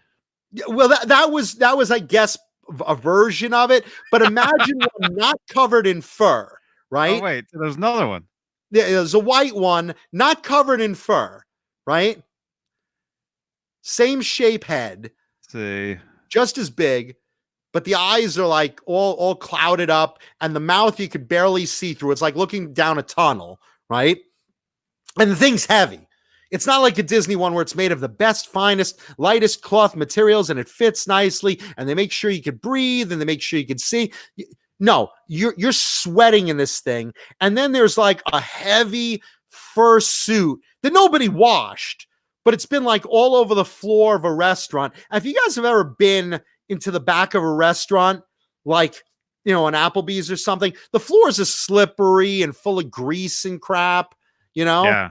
So it's like, yeah, I used to wash dishes in a place. I remember, yeah. So the floors are all greasy and slippery and stuff. And that costume has been like just all over the floor. So it's dirty and smelly, right? So you put on this ragged, wretched costume with this giant head, and that it's not as cool as the one you're showing, Johnny. That looks like an actual dog. The one I'm talking about it got all beat up, and it looked like skin was hanging off the dog's face. It was like a horror show. So now you'd put on this costume, you'd have 30 fucking balloons that you're trying to navigate through, holding these fucking helium balloons, trying to navigate them while not trying to knock over waitresses walking with big trays of food, right? And you're going up and down stairs, which is slippery in the restaurant. And then you walk up to this kid as this fucking Franken dog kind of costume. And you're like, you're not supposed to talk because Snoopy doesn't talk, right? And you just lean into a kid. And the kid, rather than seeing a balloon, the kid just sees this dilapidated, flesh rotting dog and screams through the restaurant. And, then the parents are like, get away, you're scaring my child, get away, what's wrong with you? And then you're trying to stumble around in this costume you can't see out of with those fucking balloons, right? And you're fucking walking to the next table and people, oh, look, it's Pluto. And, you're just waving, but you can't see. And, behind you is a waitress, watch out, don't bang into me, what are you doing? And you're stumbling down, then you fall down a stairs and you're holding on to the railing, but you got the balloons and kids are screaming and pointing. They're running under the table. Parents are like, check, please. My kid's terrified. And then you have the manager going, why didn't you hand out all those balloons? You didn't hand out all the balloons. You're really not doing this right. You have to hand out the balloons. What am I supposed to do? Lasso it around the kid's neck? Anyway. Wow. Yeah, so that's the only one I'm finding. That one, I'm not seeing any. Yeah, other. I wish the costume was that professional looking. No, think about paper mache and cardboard Snoopy head, and then it gets dropped, and pieces chip off, and pieces are hanging off. Looks like flesh ripped off, and then you have this big open mouth coming at the child, right? And you're not saying anything, and this grungy, half human, half dog costume, right? Think about that. Hey, albino rhino. Meet blue rhino. Oh, hi, lady. Or guy. Hey, albino rhino. Albino rhino. He's the albino rhino. Anyway, so yeah, that was my my wonderful my wonderful job at Ground Round. And I took that job instead of working at Friendly's, which is another family kind of restaurant. I don't know if we have them out here. I know in New York and on the East Coast they're very big, but Friendly's came up with what they called the Happy Ending Sunday, right? And I wasn't allowed to work there because I walked in their building one day on a Sunday, yanked my pants down in front of the waitress. I didn't get a happy ending, and they the police explained to me, yeah, no, it's not a hand job on Sunday. It's an ice cream sundae to finish your dinner. So yeah, they wouldn't hire me there. So there you go. That's my adventures in restauranting. And that brings us to our guitar of the week. I don't know how that segues to that, but yeah, that sure does. Because hey, what's more horrifying than a Snoopy at a restaurant character segueing into and yeah, Lenny Lou remembers Ground Round, and yeah, they're to compound the problem. Ground Round's gimmick was they give you bowls of peanuts at the table while you're waiting for your food, and you're encouraged to throw the peanut shells on the ground. It's like, oh, this is so relaxing. I don't have to clean up. I just throw them on the ground. And of course, a 6'6" Snoopy slipping all over the fucking place because you can't see, slipping on fucking peanut shells. Okay, that's definitely not helping. That you're throwing peanut shells at the fucking, you're trying to get them in Snoopy's eye slots, throwing the fucking peanut shells. Yeah, that's why Ground Round's out of business, because I think someone slipped and broke their neck one day. I'm Snoopy. That's more it. That's more. Zoom in on that shit. There we go. Now here's the problem. Okay. Now the costume is right, except the head. That head, first of all, there's a face there that you can see through. This Snoopy head was like the other one, totally encompassing your face, a couple of feet long. So it's like a giant fucking Snoopy head, and you can't see a human's in there. I mean, that one looks like Snoopy just ate you, you know? Yeah, that one's kind of weird. And let's see. John BL sent this over. I'm Snorpy. Satan's own answer to Snoopy. Yeah, I wish it was that user-friendly. No, it was not. Ben Rawson brings up, what episodes of Hollywood Treasure are the best?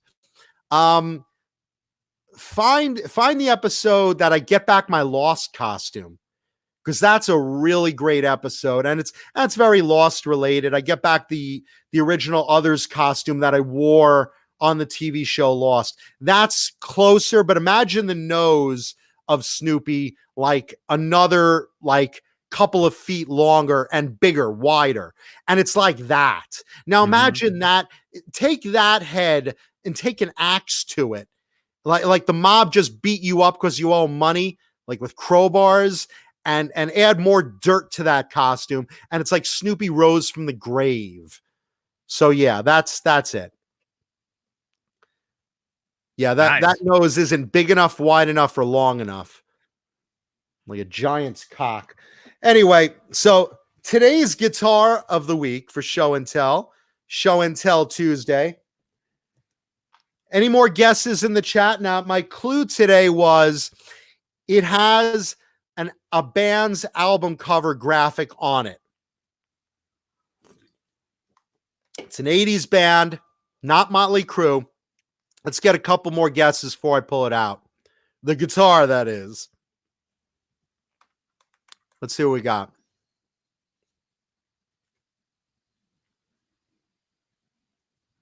Here, I'll do this.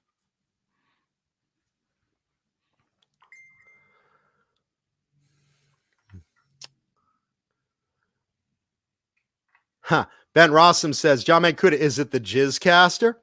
No, that was last week's guitar, the Eric Turner Warrant Sex guitar. You guys can go back and watch the rerun to that. Bry the Sign Guy guesses Faster Pussycat. No, it's not. Renus guesses it's Great White. It is not Great White. Good guess, though.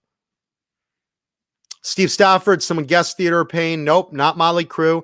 Amanda guesses Poison, not Poison. Lenny Lou says, is it penis? I mean peanuts. No, it's not peanuts. I don't think anyone's going to get it. No, this is an oddball one. Hugh Caldwell guessed Winger. Good guess. At some point, I am going to bring a Winger guitar on. Nice. Yeah, I saw the guitar earlier, and I would never have guessed myself.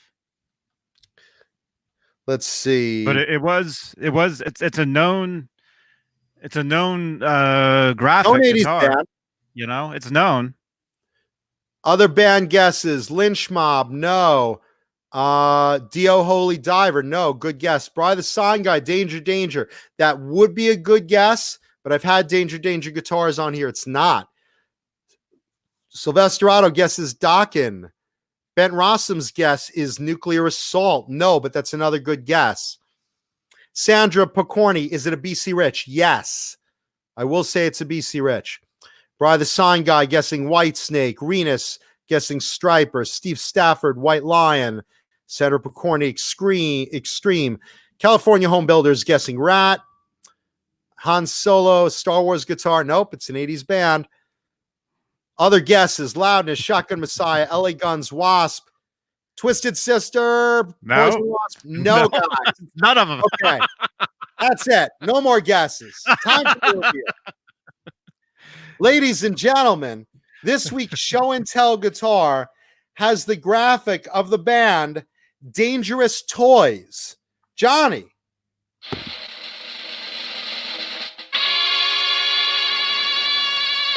Look at that thing.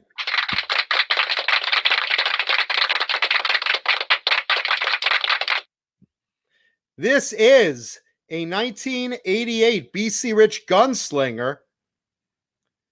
Look at the graphic on this thing. Thank you, Dan Lawrence. Wow. Genius. Look at that.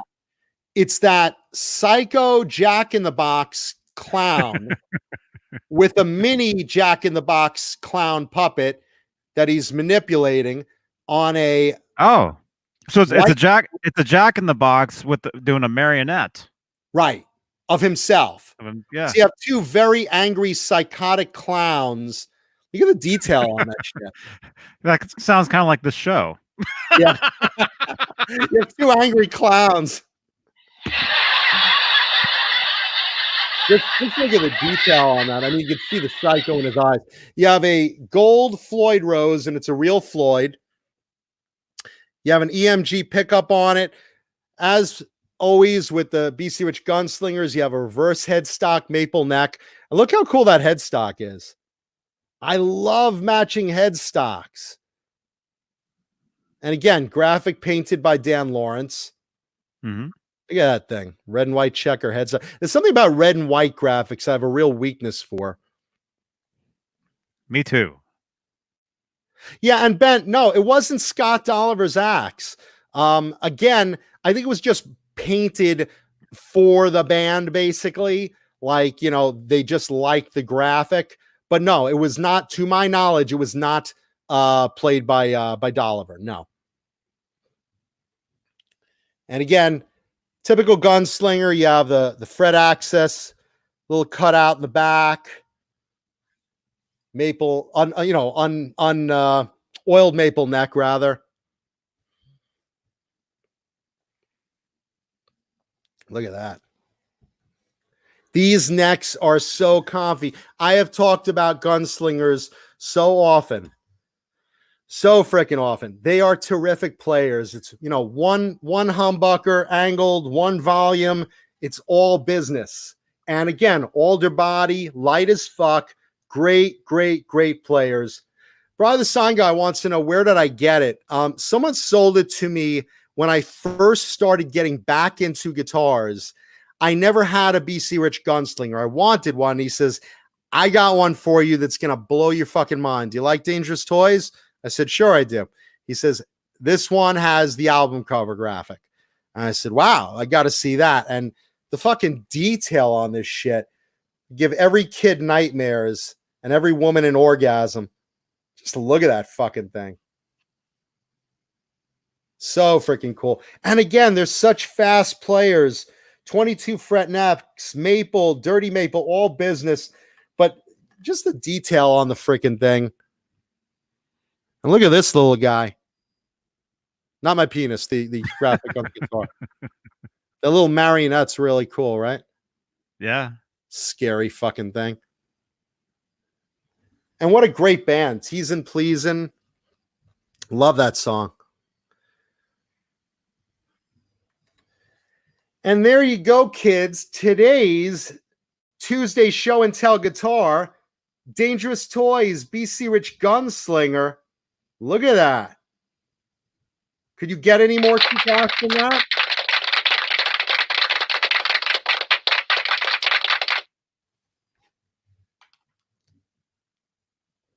Nobody guessed Dangerous Toys.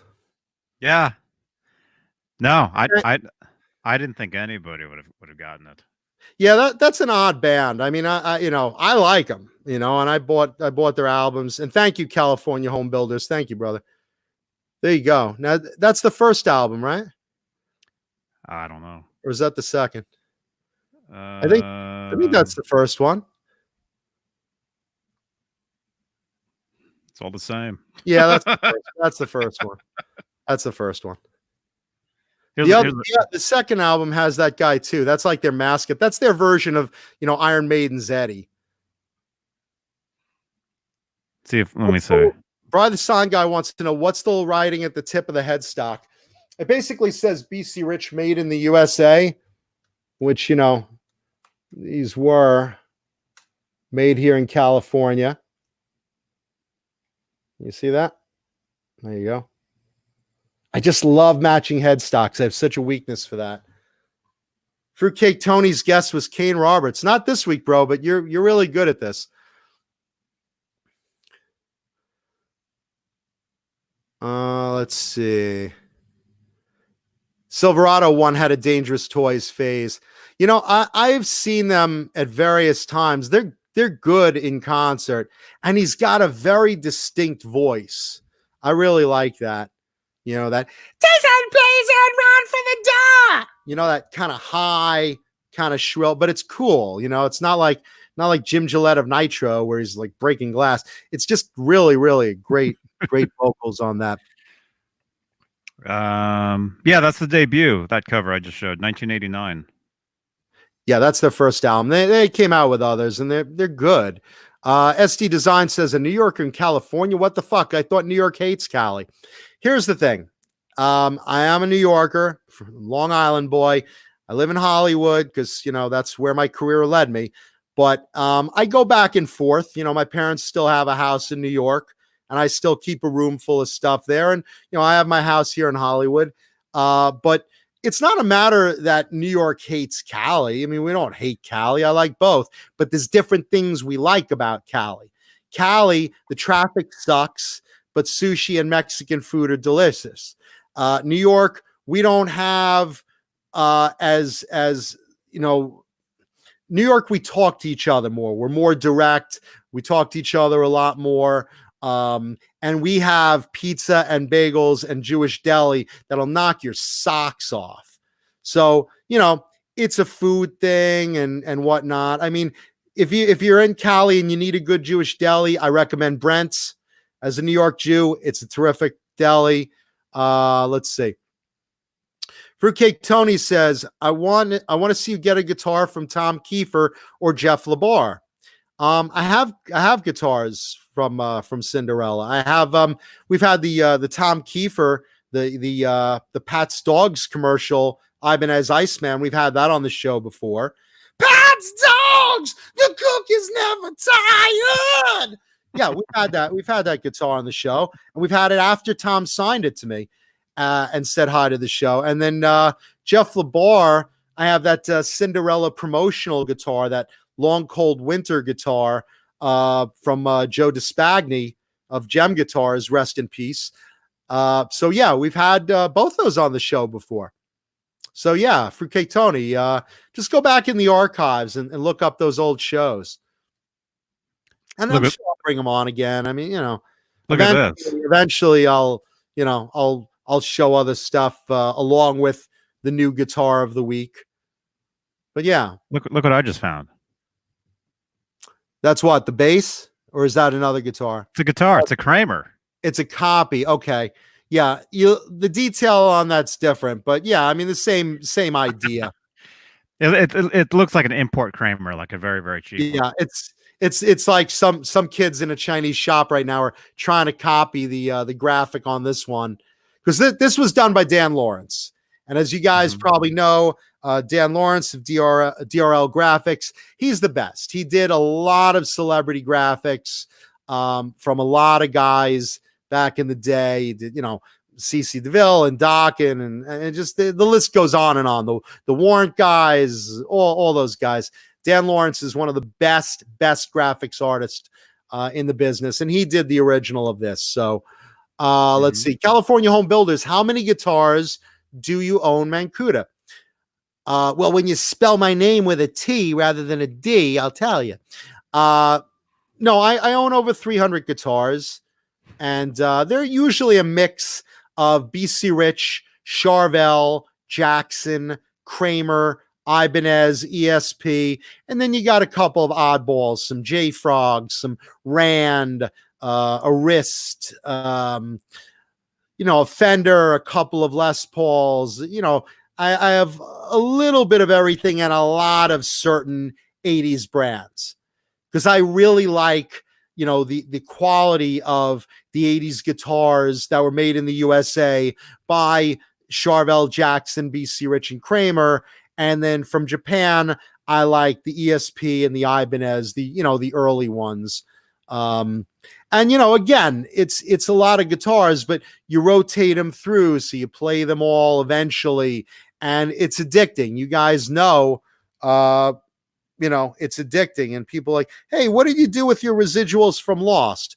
Well, probably guitars and comic books. And, you know, hey, what did you do, you know, when you bought a house? I made sure there was enough room for a lot of guitars and comic books, you know. So that's basically the gist of it. Yeah, no, I am absolutely an addict. I mean, look, gear acquisition syndrome, guitar acquisition syndrome. It's real, boys and girls. It's absolutely real. So, Johnny, what did you say you had for breakfast this morning? I'm hungry and I'm recalling what I had for breakfast. Dude, after you talked about that round ground and all that stuff, I'm Round. round. The dog of horror. I'm so hungry. I'm starving. No, I had a bowl of rice checks. You eat so much fucking healthier than me. I ate a bowl of fried chicken and poured milk on it. Well, that sounds sprinkles on top of it. Rainbow sprinkles. That sounds good to me now, but yeah. SD Design wants to know, have I ever met Whitney Cummings or Joe Rogan? Never met Joe Rogan. I'd love to meet Whitney Cummings. I really like her work. But no, I haven't met that. I've worked with a lot of people in films and TV and stuff that, like, you'd be shocked. I mean, it's like, I've been in the same movie as Meryl Streep, and an SNL skit with Robert De Niro, and another SNL skit with Jennifer Aniston. And I mean, I've worked with a lot of great people. Now, make no mistake, if you ask them, hey, do you know John Mancuda? They'll be like, no. Because again, whether I was an extra or in the same scene with them or sitting next to them at a table in a scene or stuff like that, that's a whole different world. But I've worked with like a who's who of Hollywood, some very, very close and some at a distance. But that's the business. When you're at craft services, you're all talking, whatever. Let's see. Hugh Caldwell wants to know, do I own a PV Adrian Vandenberg puzzle guitar? I don't, but I do own Adrian Vandenberg's black, white, and pink checker guitar that was like his main touring guitar with Whitesnake. And you could see it in videos and stuff. He had, I think, 2 or 3 of them, but this is the one you see in like all the pinups and stuff. And Adrian gave me the thumbs up to have it. So SC Design says Bill Burr is good. I'm a huge fan of Bill Burr's work because we have that same twisted, dirty sense of humor. And he has that animated show, F is for Family.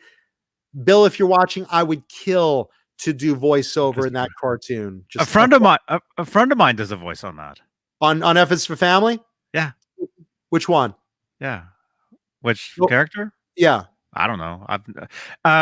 He did like a sportscaster. There was if not now, but like maybe like a year ago, or like when that first hit Netflix, if you were to open that show up on Netflix, you'd see my friend doing he was like the first guy you saw. It was like a sportscaster. She was showing like a beer can. Yeah. I love that show. That's Phil Hendry doing that voice. And I've met what's her name that does the wife. Oh yeah. Lauren. What? Always ask the people in the chat. They know. They'll tell you. Who's the wife on F is for Family? What's my name? Yeah. Who's John Mancuda? What did I have for breakfast? It's on my Twitter. No, what's her name? Laura. It'll come in a second. I know who you're talking about. Yeah. I can't think of the name either, but I know who you're talking about. Oh, for fuck's sake. She was in that Star Wars movie. Yeah, she's in Star Wars, but she's in a lot of other stuff. She's in the fucking show with the wives killing each other. Oh, for fuck's sake. I feel like the chat totally froze. Yeah, thanks. Everybody's thinking. Yeah, John BL, what's the name of the wife? Laura Dern. Thank you. There you go. Thank you, Mayhem. Yes, Laura Dern. Yeah, no, I've met her a bunch of times, and she's great in that. I mean, that whole cast is so fucking good in F is for Family. Yeah, that show's crazy. Yeah, and Phil Hendry, another great voiceover artist. I've done voiceovers. I was in Marvel Super Squad, and I've done commercials and stuff. But thank you, Lenny Lou. We got it. Laura Dern, yes. Dern.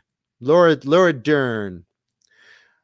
But yeah, no, I love voiceovers because you'd show up in sweats and you're just in the sound booth, just battling off lines, and I just love it. It's so good. Mm-hmm. Let's see.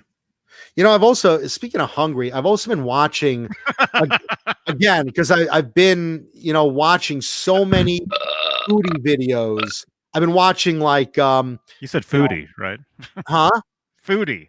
I'm a huge foodie. Yeah, not duty videos. Like Mancuda, you're into scat play, like poop and shit and stuff. No, not duty videos, foodie videos, because I'm a foodie. I've been watching Game Drops, the big black guy with the gray beard. Super official. Yeah. Dane. Yeah. I've been watching his videos. I've been watching Cowboy Kent Rollins. I love that guy. Him and his wife Shannon with the dogs, and they're doing all this cowboy cooking and making steaks on the floor and over an open fire. Is like, down on the range, this is what we do. Cow folk would say, "Hey, Cookie, got any steaks?" And we just slaughter up a cow, and suddenly we got steaks. Just so good. And yeah, Gordon Ramsay, I love him. And but I've been doing a lot of stuff, watching food videos.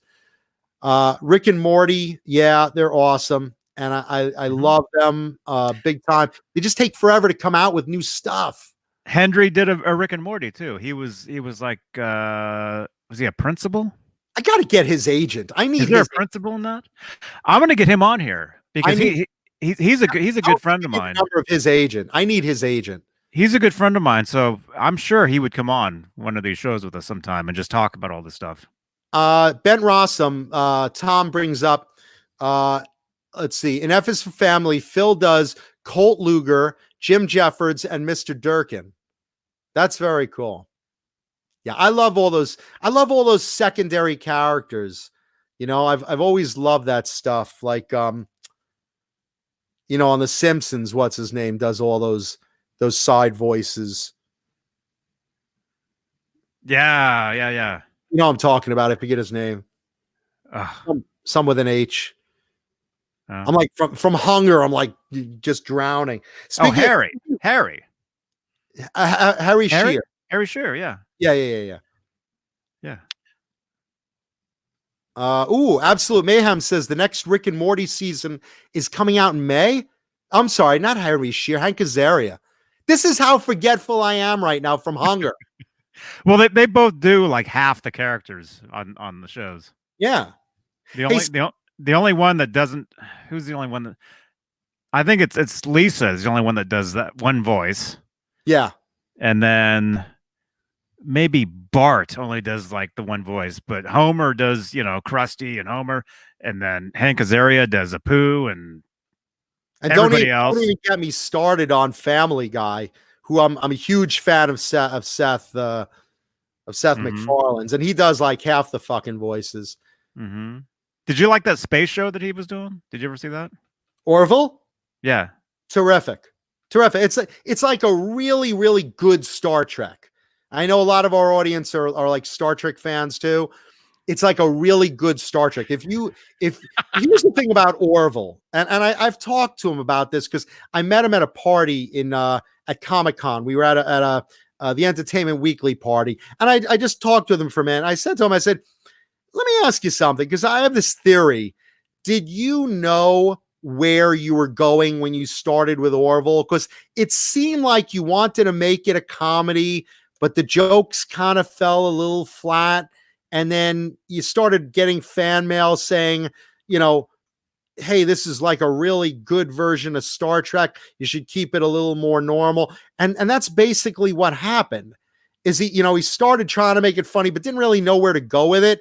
And then started looking a little more at the serious Star Trek-y aspect of it and said, we go this way. I could still throw in a couple of jokes, but for the most part, the stories are really good, like Star Trek. And that's basically how that developed.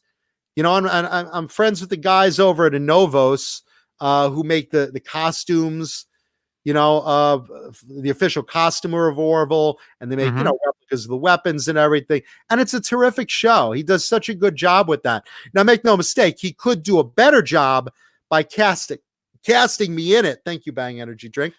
He could do a better job by casting me in it.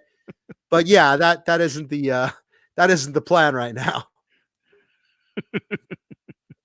But speaking of forgetful, so there was an interview recently with Jason Newsted, who you guys know was the bass player of Metallica for a time after Cliff passed away. Rest in peace. And Jason, after a while, wound up joining Ozzy Osbourne's band. And he was telling in this interview this great story of Ozzy was on tour, and they said, "Hey, what was the longest show you ever played?" And he said, "Oh God, it was over 3 hours." And they're like, 3 hours with an intermission? No intermission. This was crazy. We were in Montreal with Ozzy Osbourne, and we're in a crowd of 22,000 people in front of us. And I don't know if Ozzy just like took this crazy mix of pills at the time, or maybe like the pills started kicking in or something like that. But, we're going like on, almost 2.5 hours, which is about 20 songs, which is a huge set. That's already, think about it, 2.5 hours with no intermission. That's a really long time, 20 songs. And they're going on about it. And he says, yeah, so we're waiting for Ozzy to say, okay, thank you and good night. And Ozzy's just so hyped up. He says he just kept throwing more songs on, and we're in the band looking at him because all of a sudden he's pulling out these deep tracks that we've never played. And he's like, either pilled up out of his mind or just not with it. And he's like, we're looking like, okay, Crazy Train, that was it, right? Hey, everybody, I love you all, the Wizard! And, and then he looks at everyone and Jason's like, I've only played part of the Wizard once in my bedroom as a kid. He says, I've never played the fucking Wizard live. And the drummer's looking at me and I'm looking at the drummer and I'm like, do you know that one? I don't know that one. Because they have a set of, whatever, 18 songs or whatever they normally do. And they pull out of a selection of about 30 songs that the whole band knew, and they kept rotating in and out. But here was Ozzy pulling out these deep tracks from old Sabbath and old Osbourne albums that, like, in the band, they're like trying to figure out. And he's like, okay, the Wizard, right. And he says, Ozzy went over 3 hours and finally, like, something just finally kicked in. And he's like, okay, thank you, good night, everybody. And, or maybe Ozzy started like walking off stage and Sharon's like, you get back out there, Ozzy Osbourne. I need more money. And, something like that happened. But the idea was that Jason was like, I don't know what the hell he was on that night, but he was just throwing out titles like, all right, everybody, here's the brand new song. And he's like, we don't have a new song. So I thought that was a pretty funny interview. And hey, Jay Hannon of the Great Gizmochi in the audience right now. Hey, Jay. We were talking about your new song earlier. Congratulations. You can find it on the Gizmochi Instagram. Yeah, and there's a video of Gizmochi, Jay, and the band talking about the new song. And it'll be a card, a drop down right up there. Very right cool. There. Right there. Right there. There it is. That's it. You can't see it now, but yeah, we were talking about it earlier. So congratulations, Jay. Well done. Let's see. What else was interesting in music news?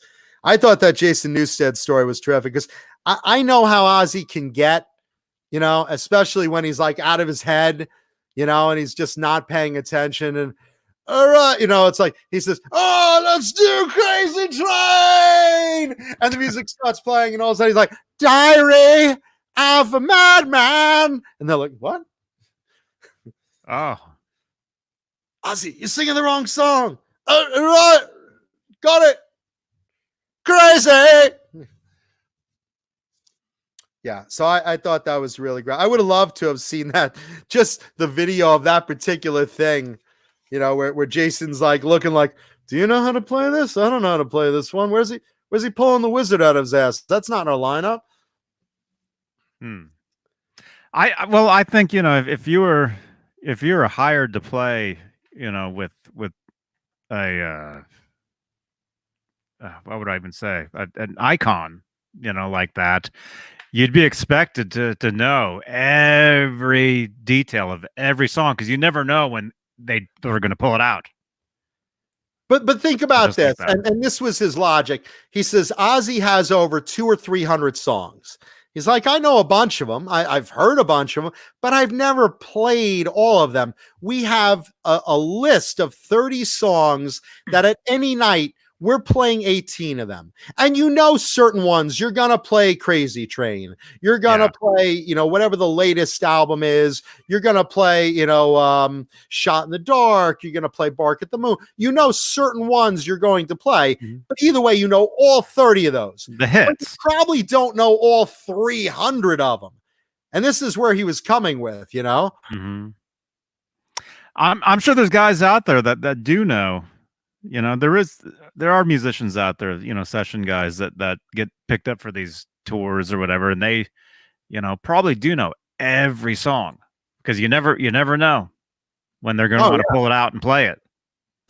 That's why I say about my penis in the supermarket. Stand back, everybody. Look at your arm, man. Yeah. And for those of you just tuning in, look, did anybody even notice his arm? Yeah, you'll notice one's different than the other today. I've got that much exercise from jacking it. Yeah, it ain't easy. Like I said, I almost ripped my dick off today. If you look at the beginning of the show. But no, I know a lot of people. Steve Stafford says that's the Popeye workout. Well, wait, when you do that, you got to go.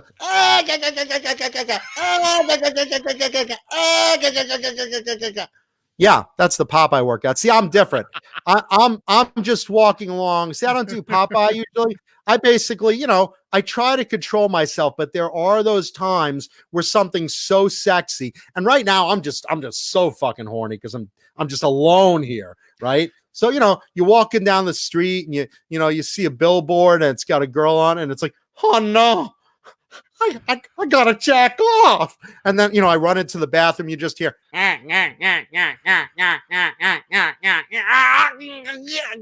know.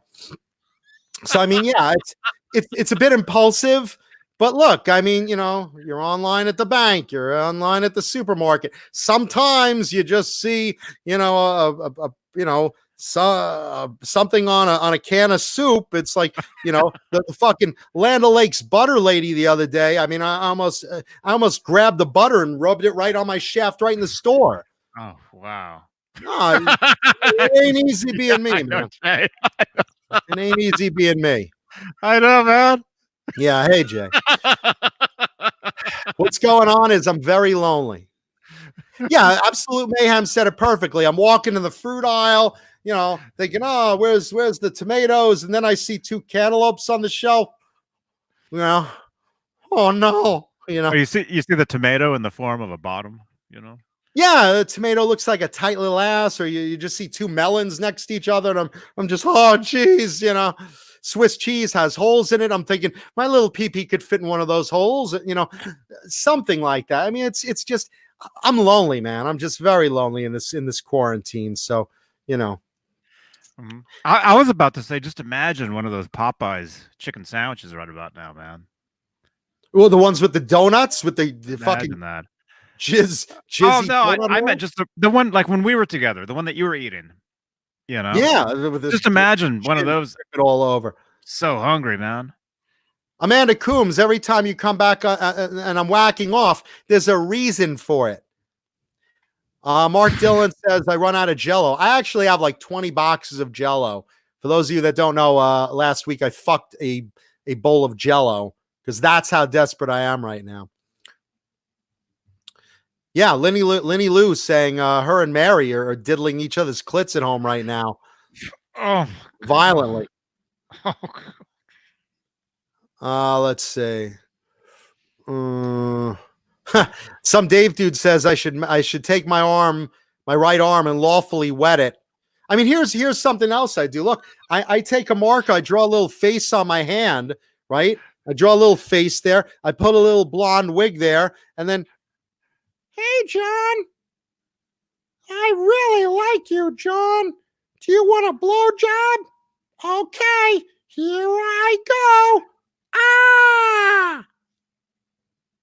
You know, I mean, that's, you know, this is quarantine, man. This is desperate times, you know? So, Oh no, that doesn't show on here. But if you could see the howl face emoji, man. what do we got? Oh yeah, Hal faces big wide mouth emoji. That's it. Hey, look, I'm a very lonely man, everybody. So this quarantine isn't helping. I don't know how I'm going to survive this. I really don't. I'm trying everything to stay creative and, you know, play guitar and not think about masturbating, and read comic books and not think about masturbating, and watch TV and not think about masturbating, going food shopping, not thinking about masturbating. Holy shit. You know? And then, you know, You got to be careful. You got to be careful. Yeah. Oh my goodness. Absolute Mayhem says, don't tell John about Pornhub. Pornhub raised my prices. Because they know they'll get it right now. Bry the Sign Guy says, I'll waste all my bullets. Listen, I got a machine gun right now.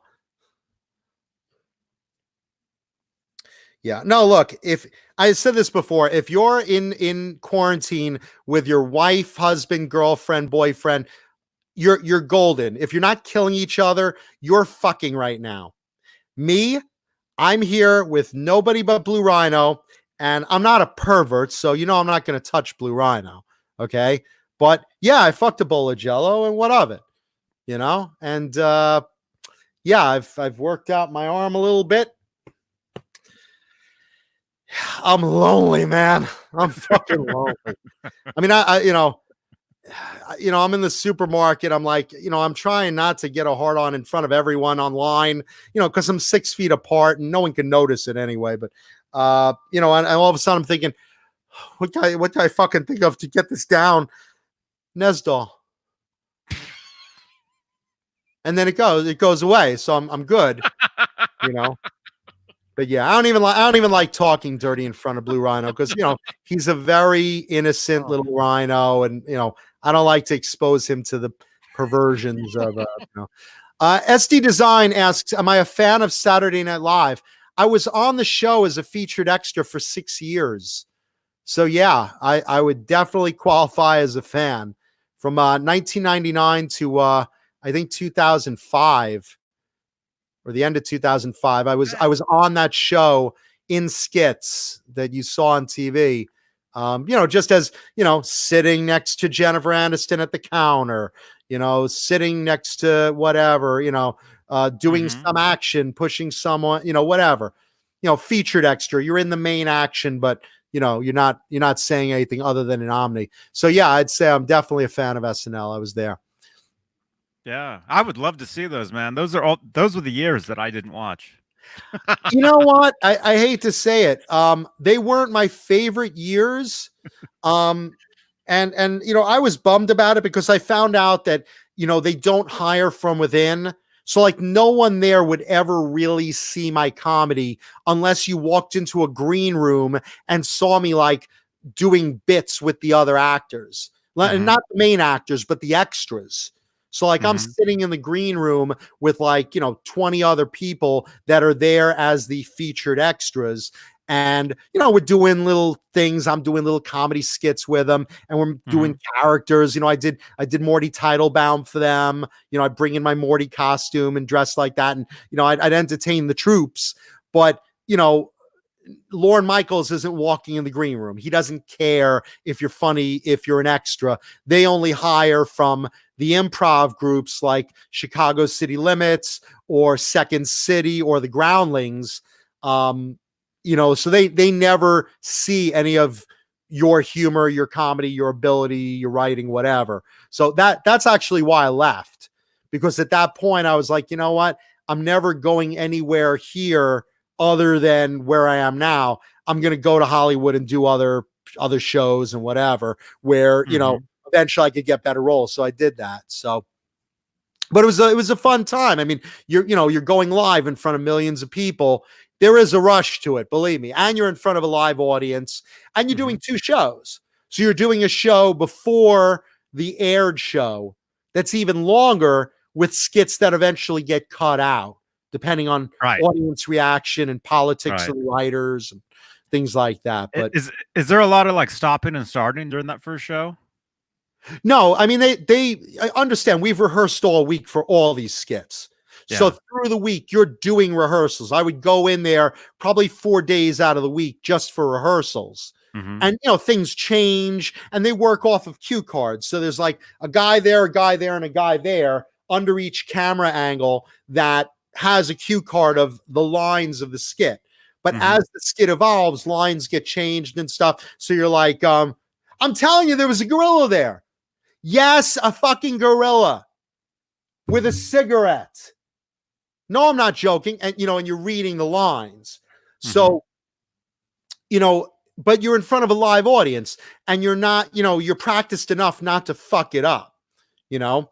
And again, I didn't have any lines unless it was, you know, extras going omni, laughter, extras going omni. What the hell? You know, something like that you'd say as a group, you know? They wouldn't give you individual lines, not for what I was doing, not in that setting, you know? Yeah, it's just I've always wondered, because I'm a huge fan of Saturday Night Live, and I've always wondered, you know, what do you call it? I mean, the first performance of that, you know, what that would have been like. And if you were in the studio audience, you're the only ones that would have seen that, right? Do they sit through those at the same audience for both performances? No, different audience. No. And here's the thing. The first audience comes in, you're doing a live performance Saturday, late afternoon, well, early evening, I guess. And that performance is 2.5 hours. Then they take a combination of the audience reaction to that 2.5 hours, and they rate the skits. Okay, this one was funny. This one did okay. This one's really funny. That stays. And then they'd mix it with, you know, someone like Tina Fey and Horatio Sands and Amy Poehler and Will Forte all talking around a table. Wait a minute, yours got in last time. Well, Seth Meyers got in last time, and you know, I didn't get mine in last week, so you got to put in one of mine. Fine, we'll keep this one, but it didn't do well. And it's a lot of politics. So, you know, that's a lot of what happens during the show. Is you wind up, you know, sometimes a really funny bit doesn't wind up getting done out of, hey, look, you know, my skit didn't get in last week. You got to put in one of mine. Fine, we'll do a Brian Fellows skit, you know, okay. You know, and you're working with a mix of, you know, the celebrity guest of the week, and sometimes even the musical artist. Like Avril Lavigne was the musical guest one week, you know, a co-host of the show, and in one skit you're working with her, and another skit you're working with, you know, Robert De Niro or whatever, you know. Right. But it was, you know, look, it was a great experience. I wish to God someday that I could get back on that show as, you know, more of a player, but who knows, whatever. As the janitor. Yeah, I know. Listen, I'm sure they'd ask me to mop around. You know, listen, we see you were here working 6 years. That's good. That's good. You have a lot of experience being on the main stage. Yes. And in front of a live audience. Yes. Great. Okay. So, you know, the main stage, you know, where a lot of dust gathers at that spot in the corner. Yeah. Well, here's a very angled broom that you can use with a dustpan, and you know how to get at it and when, you know, which way the wind machines blow. So we're glad you have that experience, Mr. Mancuda. Welcome to the janitorial staff of SNL. Okay. You know, so I could see that, but no, it was, you know, it's a great experience. What's not to like about getting your feet wet in front of 7 million people live twice a night, you know, and playing in skits with, you know, the best of the best. You know?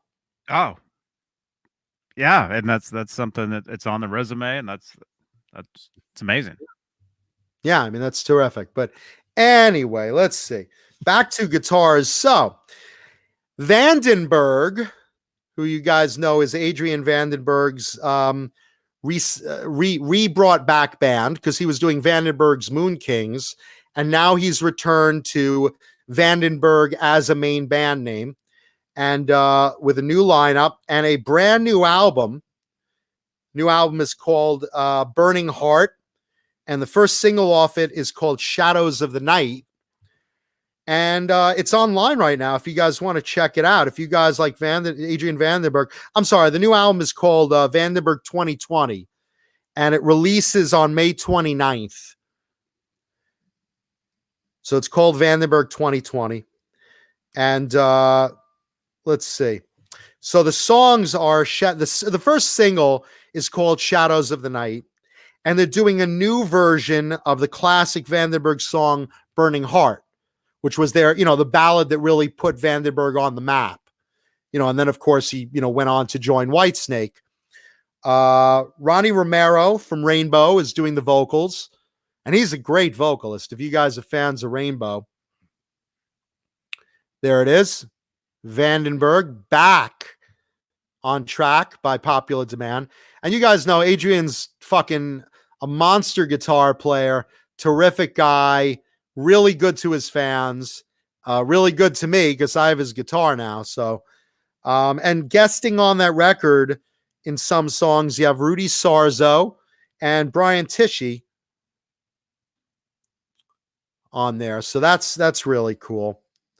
And again, it's got that classic Vandenberg sound of like, old Whitesnake, old Deep Purple, like, really guitar, kind of blues driven rock, really, really good sound. And, like I said, Adrian put like his heart and soul into this thing. I've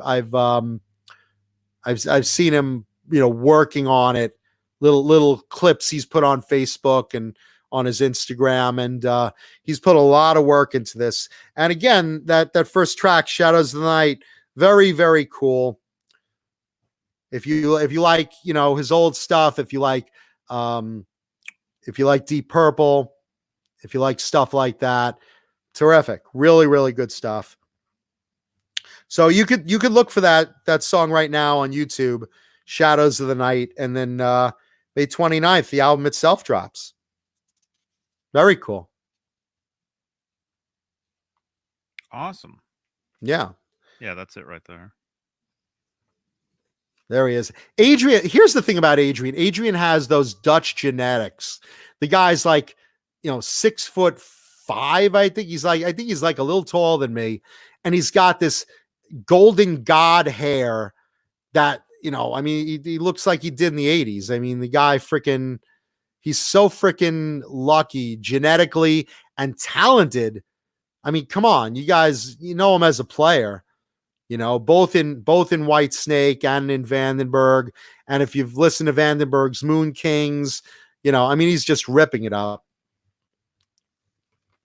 By the way, if you guys haven't left a thumbs up yet, please leave a thumbs up for the video. We really appreciate that. And subscribe. Just click down there, leave a thumbs up. Let's see. So that's Adrian Vandenberg's album.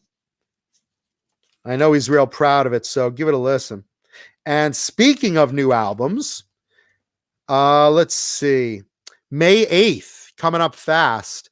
The 10th album from House of Lords is dropping. The House of Lords, if you guys remember, Greg Giuffria, Lenny Cordola, they originally formed that, from the ashes of Giuffria.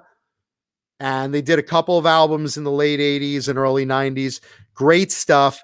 This is their 10th album, still with original vocalist James Christian, who's now basically the leader of the band. Because Greg Giuffria, they had a friendly splitting. He just didn't want to do it anymore. He kind of, bowed out of that. Jason Lee says, House of Tracy Lords. You bet. So their 10th album, it's called New World, New Eyes. There it is. And that's James Christian. And Jimmy Bell is doing the guitars. And it sounds good. I mean, I've heard the title track from it so far. You can look for that on YouTube right now. That's out. Mm-hmm. It So actually that- looks like it's just on the website. It looks like it's on the site. It yeah, actually the might be single- the playing if I single turn my is out. volume. The album comes out on May 8th. You know, it officially drops on May 8th. Oh, that's you. And again, if you like that, you know, melodic arena rock, you know, House of Lords is always delivered. They're really, really good. And if you're into thrash, as I mentioned, the new Gizmachi single is out. You can Yeah. find that on Gizmachi's Instagram. And with that, the New Testament album is also out. And the reviews on that are really, really good. Jason Lee bringing that up as well. And we're having Alex Skolnick. When are we having Alex Skolnick as a guest? A week from Friday. So not this coming Friday, the Friday after? Okay, so Yes. 2 Fridays from now. And I know Jay Hannon's a huge Skolnick fan. So they're going to compare notes on being masters of thrash. We love having guests on the show. And so 2 Fridays from now, set your calendars. The great Alex Skolnick of Testament will be a guest on the show. And their new album is kicking ass all over the place. And again, you know, I know you guys have talked about it on other nights. You know, Testament is always just outside of the big 4 thrash guys. You know, the big 4 guys being Metallica, Megadeth, Slayer, and Anthrax. I think they're just as good as a lot of those guys. Testament's always been terrific. So, really good. Hey, Metal God 100. And Metal God 100 says House of the Lord Sahara was really good. And the New Testament album is amazing. Yeah, the reviews on the Testament album have been terrific, man. And I'm really glad to hear that because these guys have been consistently good. You know, they have a lot of albums out and they've been really, really consistently good. Thank you, SD Design. I'm glad you're having fun, man. Lenny Lou and Mary also love Testament. Excellent. Mm-hmm. Yeah, Alex and I go way back to Locker room in elementary school. Hey, your balls dropped. My balls didn't drop. Oh. No, what are you looking for? we met. He was teaching guitar lessons at a guitar store I used to work at back in the 90s, mid 90s. So Alex and I, we were always hanging out for years, actually for several years, like all the time. And it'll be cool to I mean, actually, truthfully, I just saw him like a week ago. We talked for a little bit over on McNamara's channel. Skolnick was on, and they brought me in, and I hung out with them for a little bit. Nice. But it'll be Shout great, out to Jason. yeah, but yeah, it'll be great, you know, talking to Alex, because yeah, there's a lot of stories from back in the day, and I'm finally. Johnny, did you shower with Alex in phys ed? No, we're not the same age. No, hey, we didn't. Beane, wash my back. We didn't go to school together. No. But it'll be fun. It'll be a great time, and I'm so happy that Jay Hannon will be a part of it. I know Jay wanted to meet Alex. He's a huge, yeah. Well, plus for a long time he's been razzing me saying, you don't know Alex, like thinking I'm like making it up. No, John, I know you've been good friends with Alex for years. I know that. Yeah. You guys go far back. No, but I knew that already. You saw him at NAMM. I see him every year at NAMM. I see him for years and years. Yeah. And let's see. Howface wants to know what's another popular House of Lords song. Can't Find My Way Home is the only radio song I could think of. Oh Father was a very good one, if you remember that one. SD Design wants to know, John, have you been on Stephen Colbert's show or Seth Meyers? I've worked with Seth Meyers on SNL. He was doing weekend updates and I was doing skits, but we were in the same shows, but I've never been in a skit with him, and I've never been on either of their independent shows. I'd love to be on one of them, but that's not always up to me. But big fans of both of them. Love Seth Meyers and love Stephen Colbert. Brilliant, both of them. Mm-hmm. Let's see. We talked about Gene Simmons. We talked about Vandenberg. We talked about Jason Newsted and Ozzy, masturbation, food videos, Friendly's Happy Ending Sunday, the horrors of being Snoopy at Ground Round. I got to make sure I don't miss anything. SD Design, I also like Conan O'Brien. Yeah. Again, these guys, they're at levels I want to aspire to someday. So God willing. Jeff Cornell just wants to be loved. Listen, man, I need love too. I'm dying for affection right now. I'm dying. I mean, every night I cuddle up with Blue Rhino and it's great and I love it. But yeah, I need some human interaction. I just need a hug right now. I just need a human hug right now. Let's see. And I tried to do it to the butcher in the supermarket, and he I had me thrown out. So, but I'm getting that. Let's see.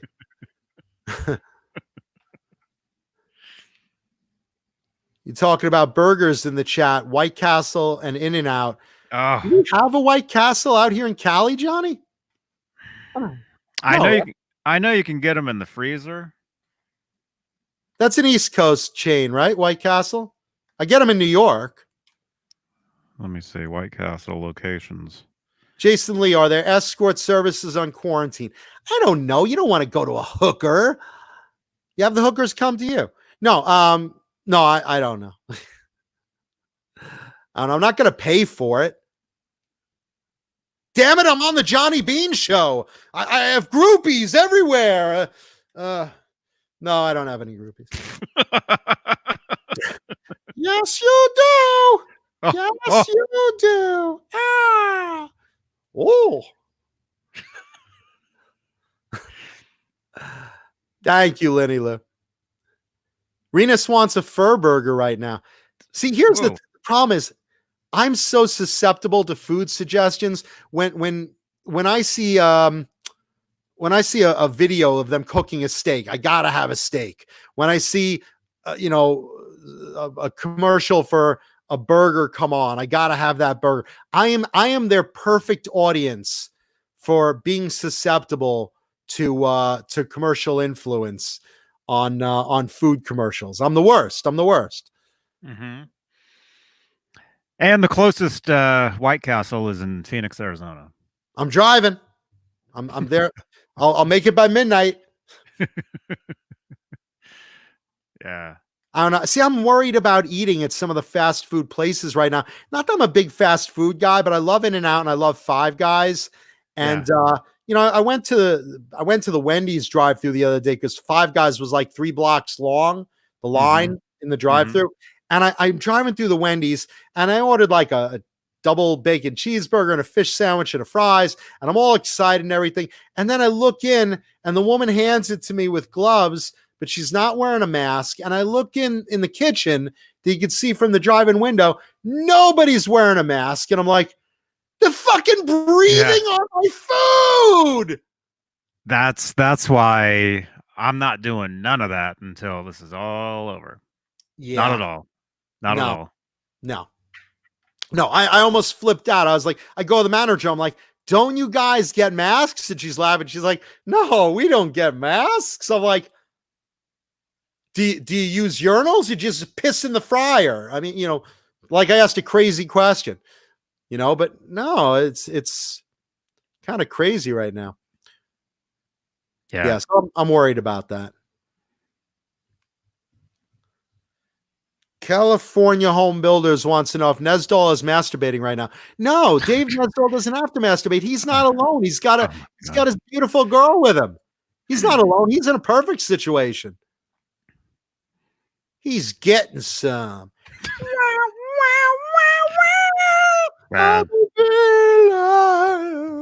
In California, man. Let's get it on. You know me.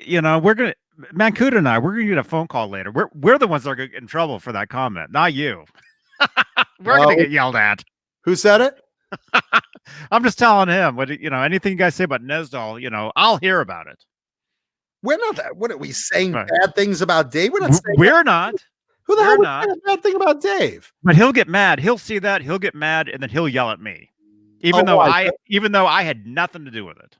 Why? Because California commented? Yep. Get mad at California. Don't get mad at us.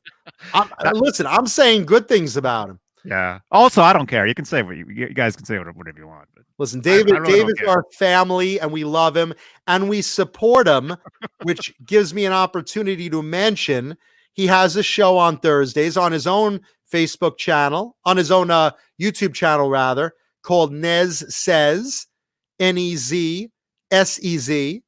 So check that out on Thursdays because Dave is our family and we love him. So there. But yeah, he's getting laid. He's very lucky. He's very lucky right now. Oh, listen, I'm building up some muscle here, boys. Boys and girls. Yeah. Jesus Christ, my life is miserable. Yeah, see, SD Design says I want Taco Bell. It's Taco Tuesday. Look, man, I love Taco Bell. And again, if I see, I'm that guy they want. If I see a Taco Bell commercial at 2 a.m., what are you doing now? Fourth meal. You should be eating fourth meal. I'm like, I should be eating fourth meal. I'm out of bed. I'm running out. And it's like, my ex-girlfriend used to look at me like, hey, where are you going? It's 2 a.m. Are you sleeping with someone else? It's a booty call. I'm like, no, I need a Crunchwrap Supreme. Running down the street. Yeah, no, I'm the worst. Seriously, I get incredible cravings that can't be fulfilled until I get that taco, those cookies, that burger, whatever I see. If I watch a YouTube video and they're cooking shish kebabs, I'm there sitting there. I should pick up mushrooms and onions and peppers and beef. And I that's me. And you notice those are the commercials that you see at midnight. Oh yeah, sitting there. That's all. It's all that. Oh, dude, I'm that guy. I would listen if there wasn't a quarantine right now. I would literally, constantly, endlessly get in my car because I can't resist the fucking cravings. I can't. I really can't. I'm terrible with it. I'm their perfect consumer. I'm who they're targeting. It's like KFC. Wouldn't that taste good right now? Yeah. Oh yeah. Yeah. And, it's fucking a blizzard in New York. I'm sitting there like driving, I remember driving. I had, an IROC. I remember, the IROC Z Camaro or Porsche 928 or whatever I'm driving is always terrible in bad weather. I mean, in LA, I happen to have a Prius. So like I can get through rain in that.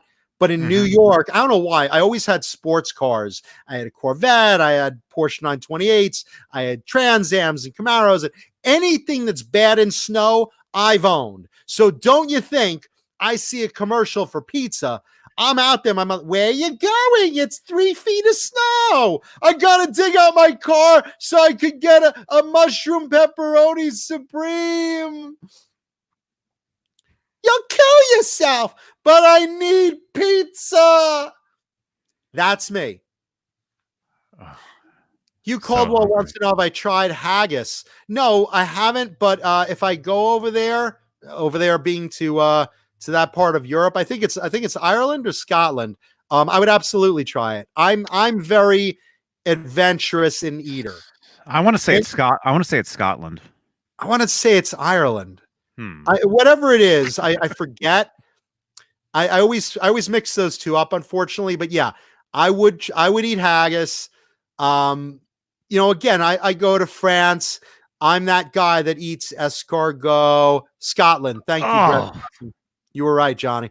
Johnny wins. oh, yeah, because we had Cameron Brown on here, and we were talking about haggis. Oh yeah, there you go. Scotland. Oh. Thank you, guys. You can talk about escargot. I'll be right back. I'll be right back. Johnny's going to rub one out. The thought of haggis has him going. Haggis.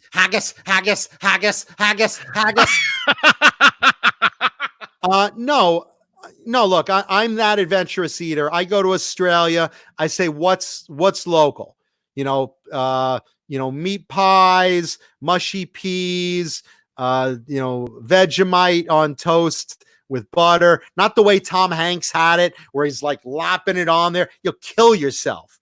Vegemite is like salty shit, basically. I don't even know why they eat it. I guess it's, a childhood nostalgia thing, it's nutritious, whatever.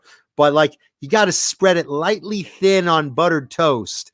And that's, how you eat Vegemite. But I mean, I've had I always want all the local food. If I'm in Texas, I'm going to have, the Rocky Mountain oysters as an appetizer for my steak. I'm going to have the rattlesnake dip if someone has it. I'm that adventurous eater, I go to France, I'll eat escargot, which is snails. I'll eat, beef tartare, which is raw hamburger. I have the pate, which is like, duck liver, guts and stuff mashed with fat. I mean, I'm that guy. If I'm going to a foreign country, I'm going to have whatever, there is. I mean, sure, there are lines I will draw. Ben Rossum asks, have I had horse in France? No, I know someone that has. France and Italy do sometimes eat horse meat. I haven't. I will draw the line. I won't eat horse. I won't eat dog. I won't eat cat. If you mention eating dog or cat to me, I will kill you. I will just kill you. Will I eat bats? No, Renus. I won't eat bats, but good ask. Again, I'll try. Halface says, I'll dip my balls in duck fat. Try them, Mancuda. Sure, why not? No, I will eat the local foods. I will try to be, as local, respectful as possible. I want to try their delicacies. I want to try what the place is known for. I'm not that ugly American in a foreign country that, goes and, where's the McDonald's? What's this crap you have? I'm not eating that shit. Filming Eurotrip, which I had a small scene in, that got mostly deleted. I lived in Czech Republic for a month and a half, and I've returned there before, and I love the food out there, and it's different than out here in the States. Give me a shout out right now if anyone in the audience right now. I know we have a lot of viewers from around the world. Let's see, is anyone right now in the chat at least from outside of the United States? Because I'm curious where you're from. And yeah, I had, I've eaten squid and all sorts of, stuff like that. I mean, that's nothing. Let me know in the chat if anyone in the chat right now is from somewhere outside the United States. I know we have listeners in Australia. I know we have listeners in Europe.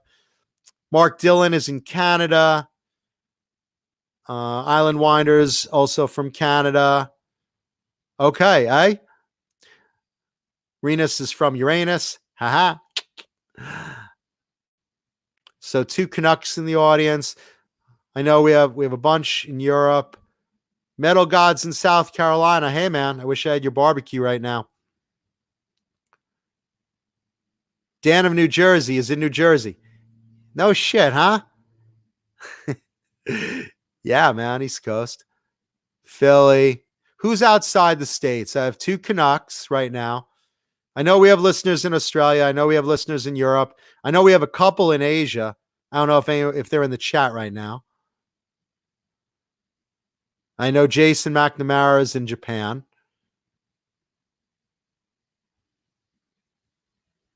Let's see. A lot of USA listeners tonight. Okay.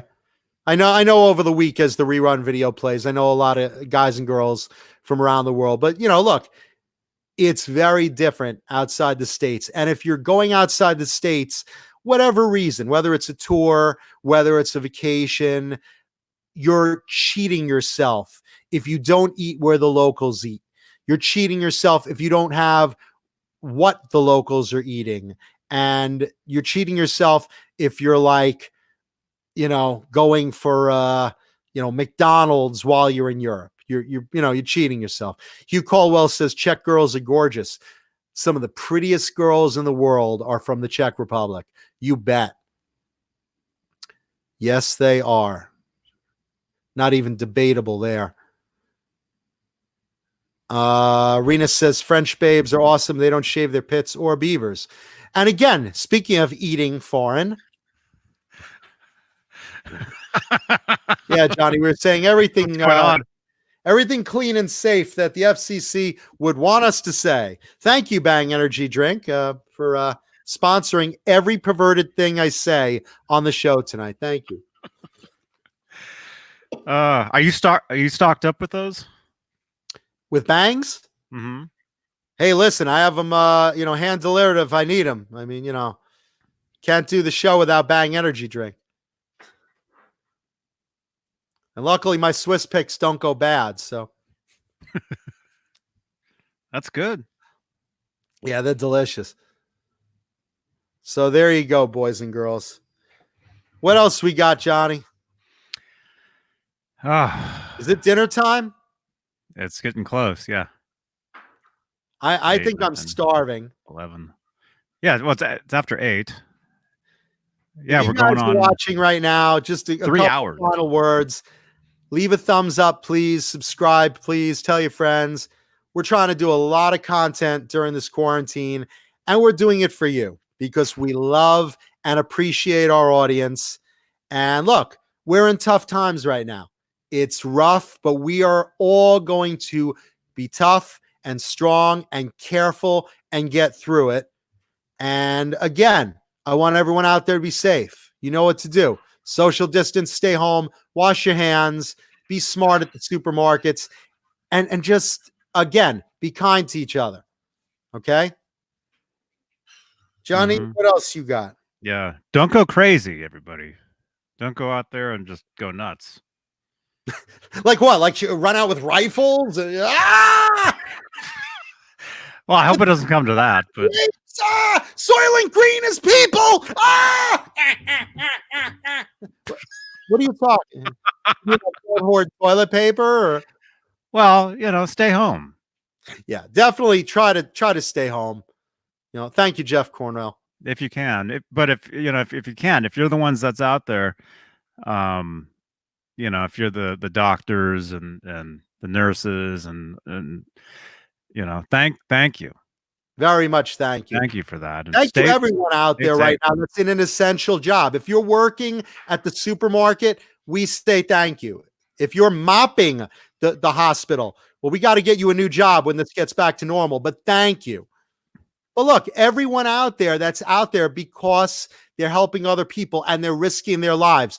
Our first responders, our police, our fire, our National Guard, our doctors, nurses, janitors, supermarket workers, restaurant people doing takeout, delivery people, UPS, FedEx. Thank you from the bottom of our hearts. Thank you right now for helping us out through this crisis. We will get through this. Be kind to each other. We will.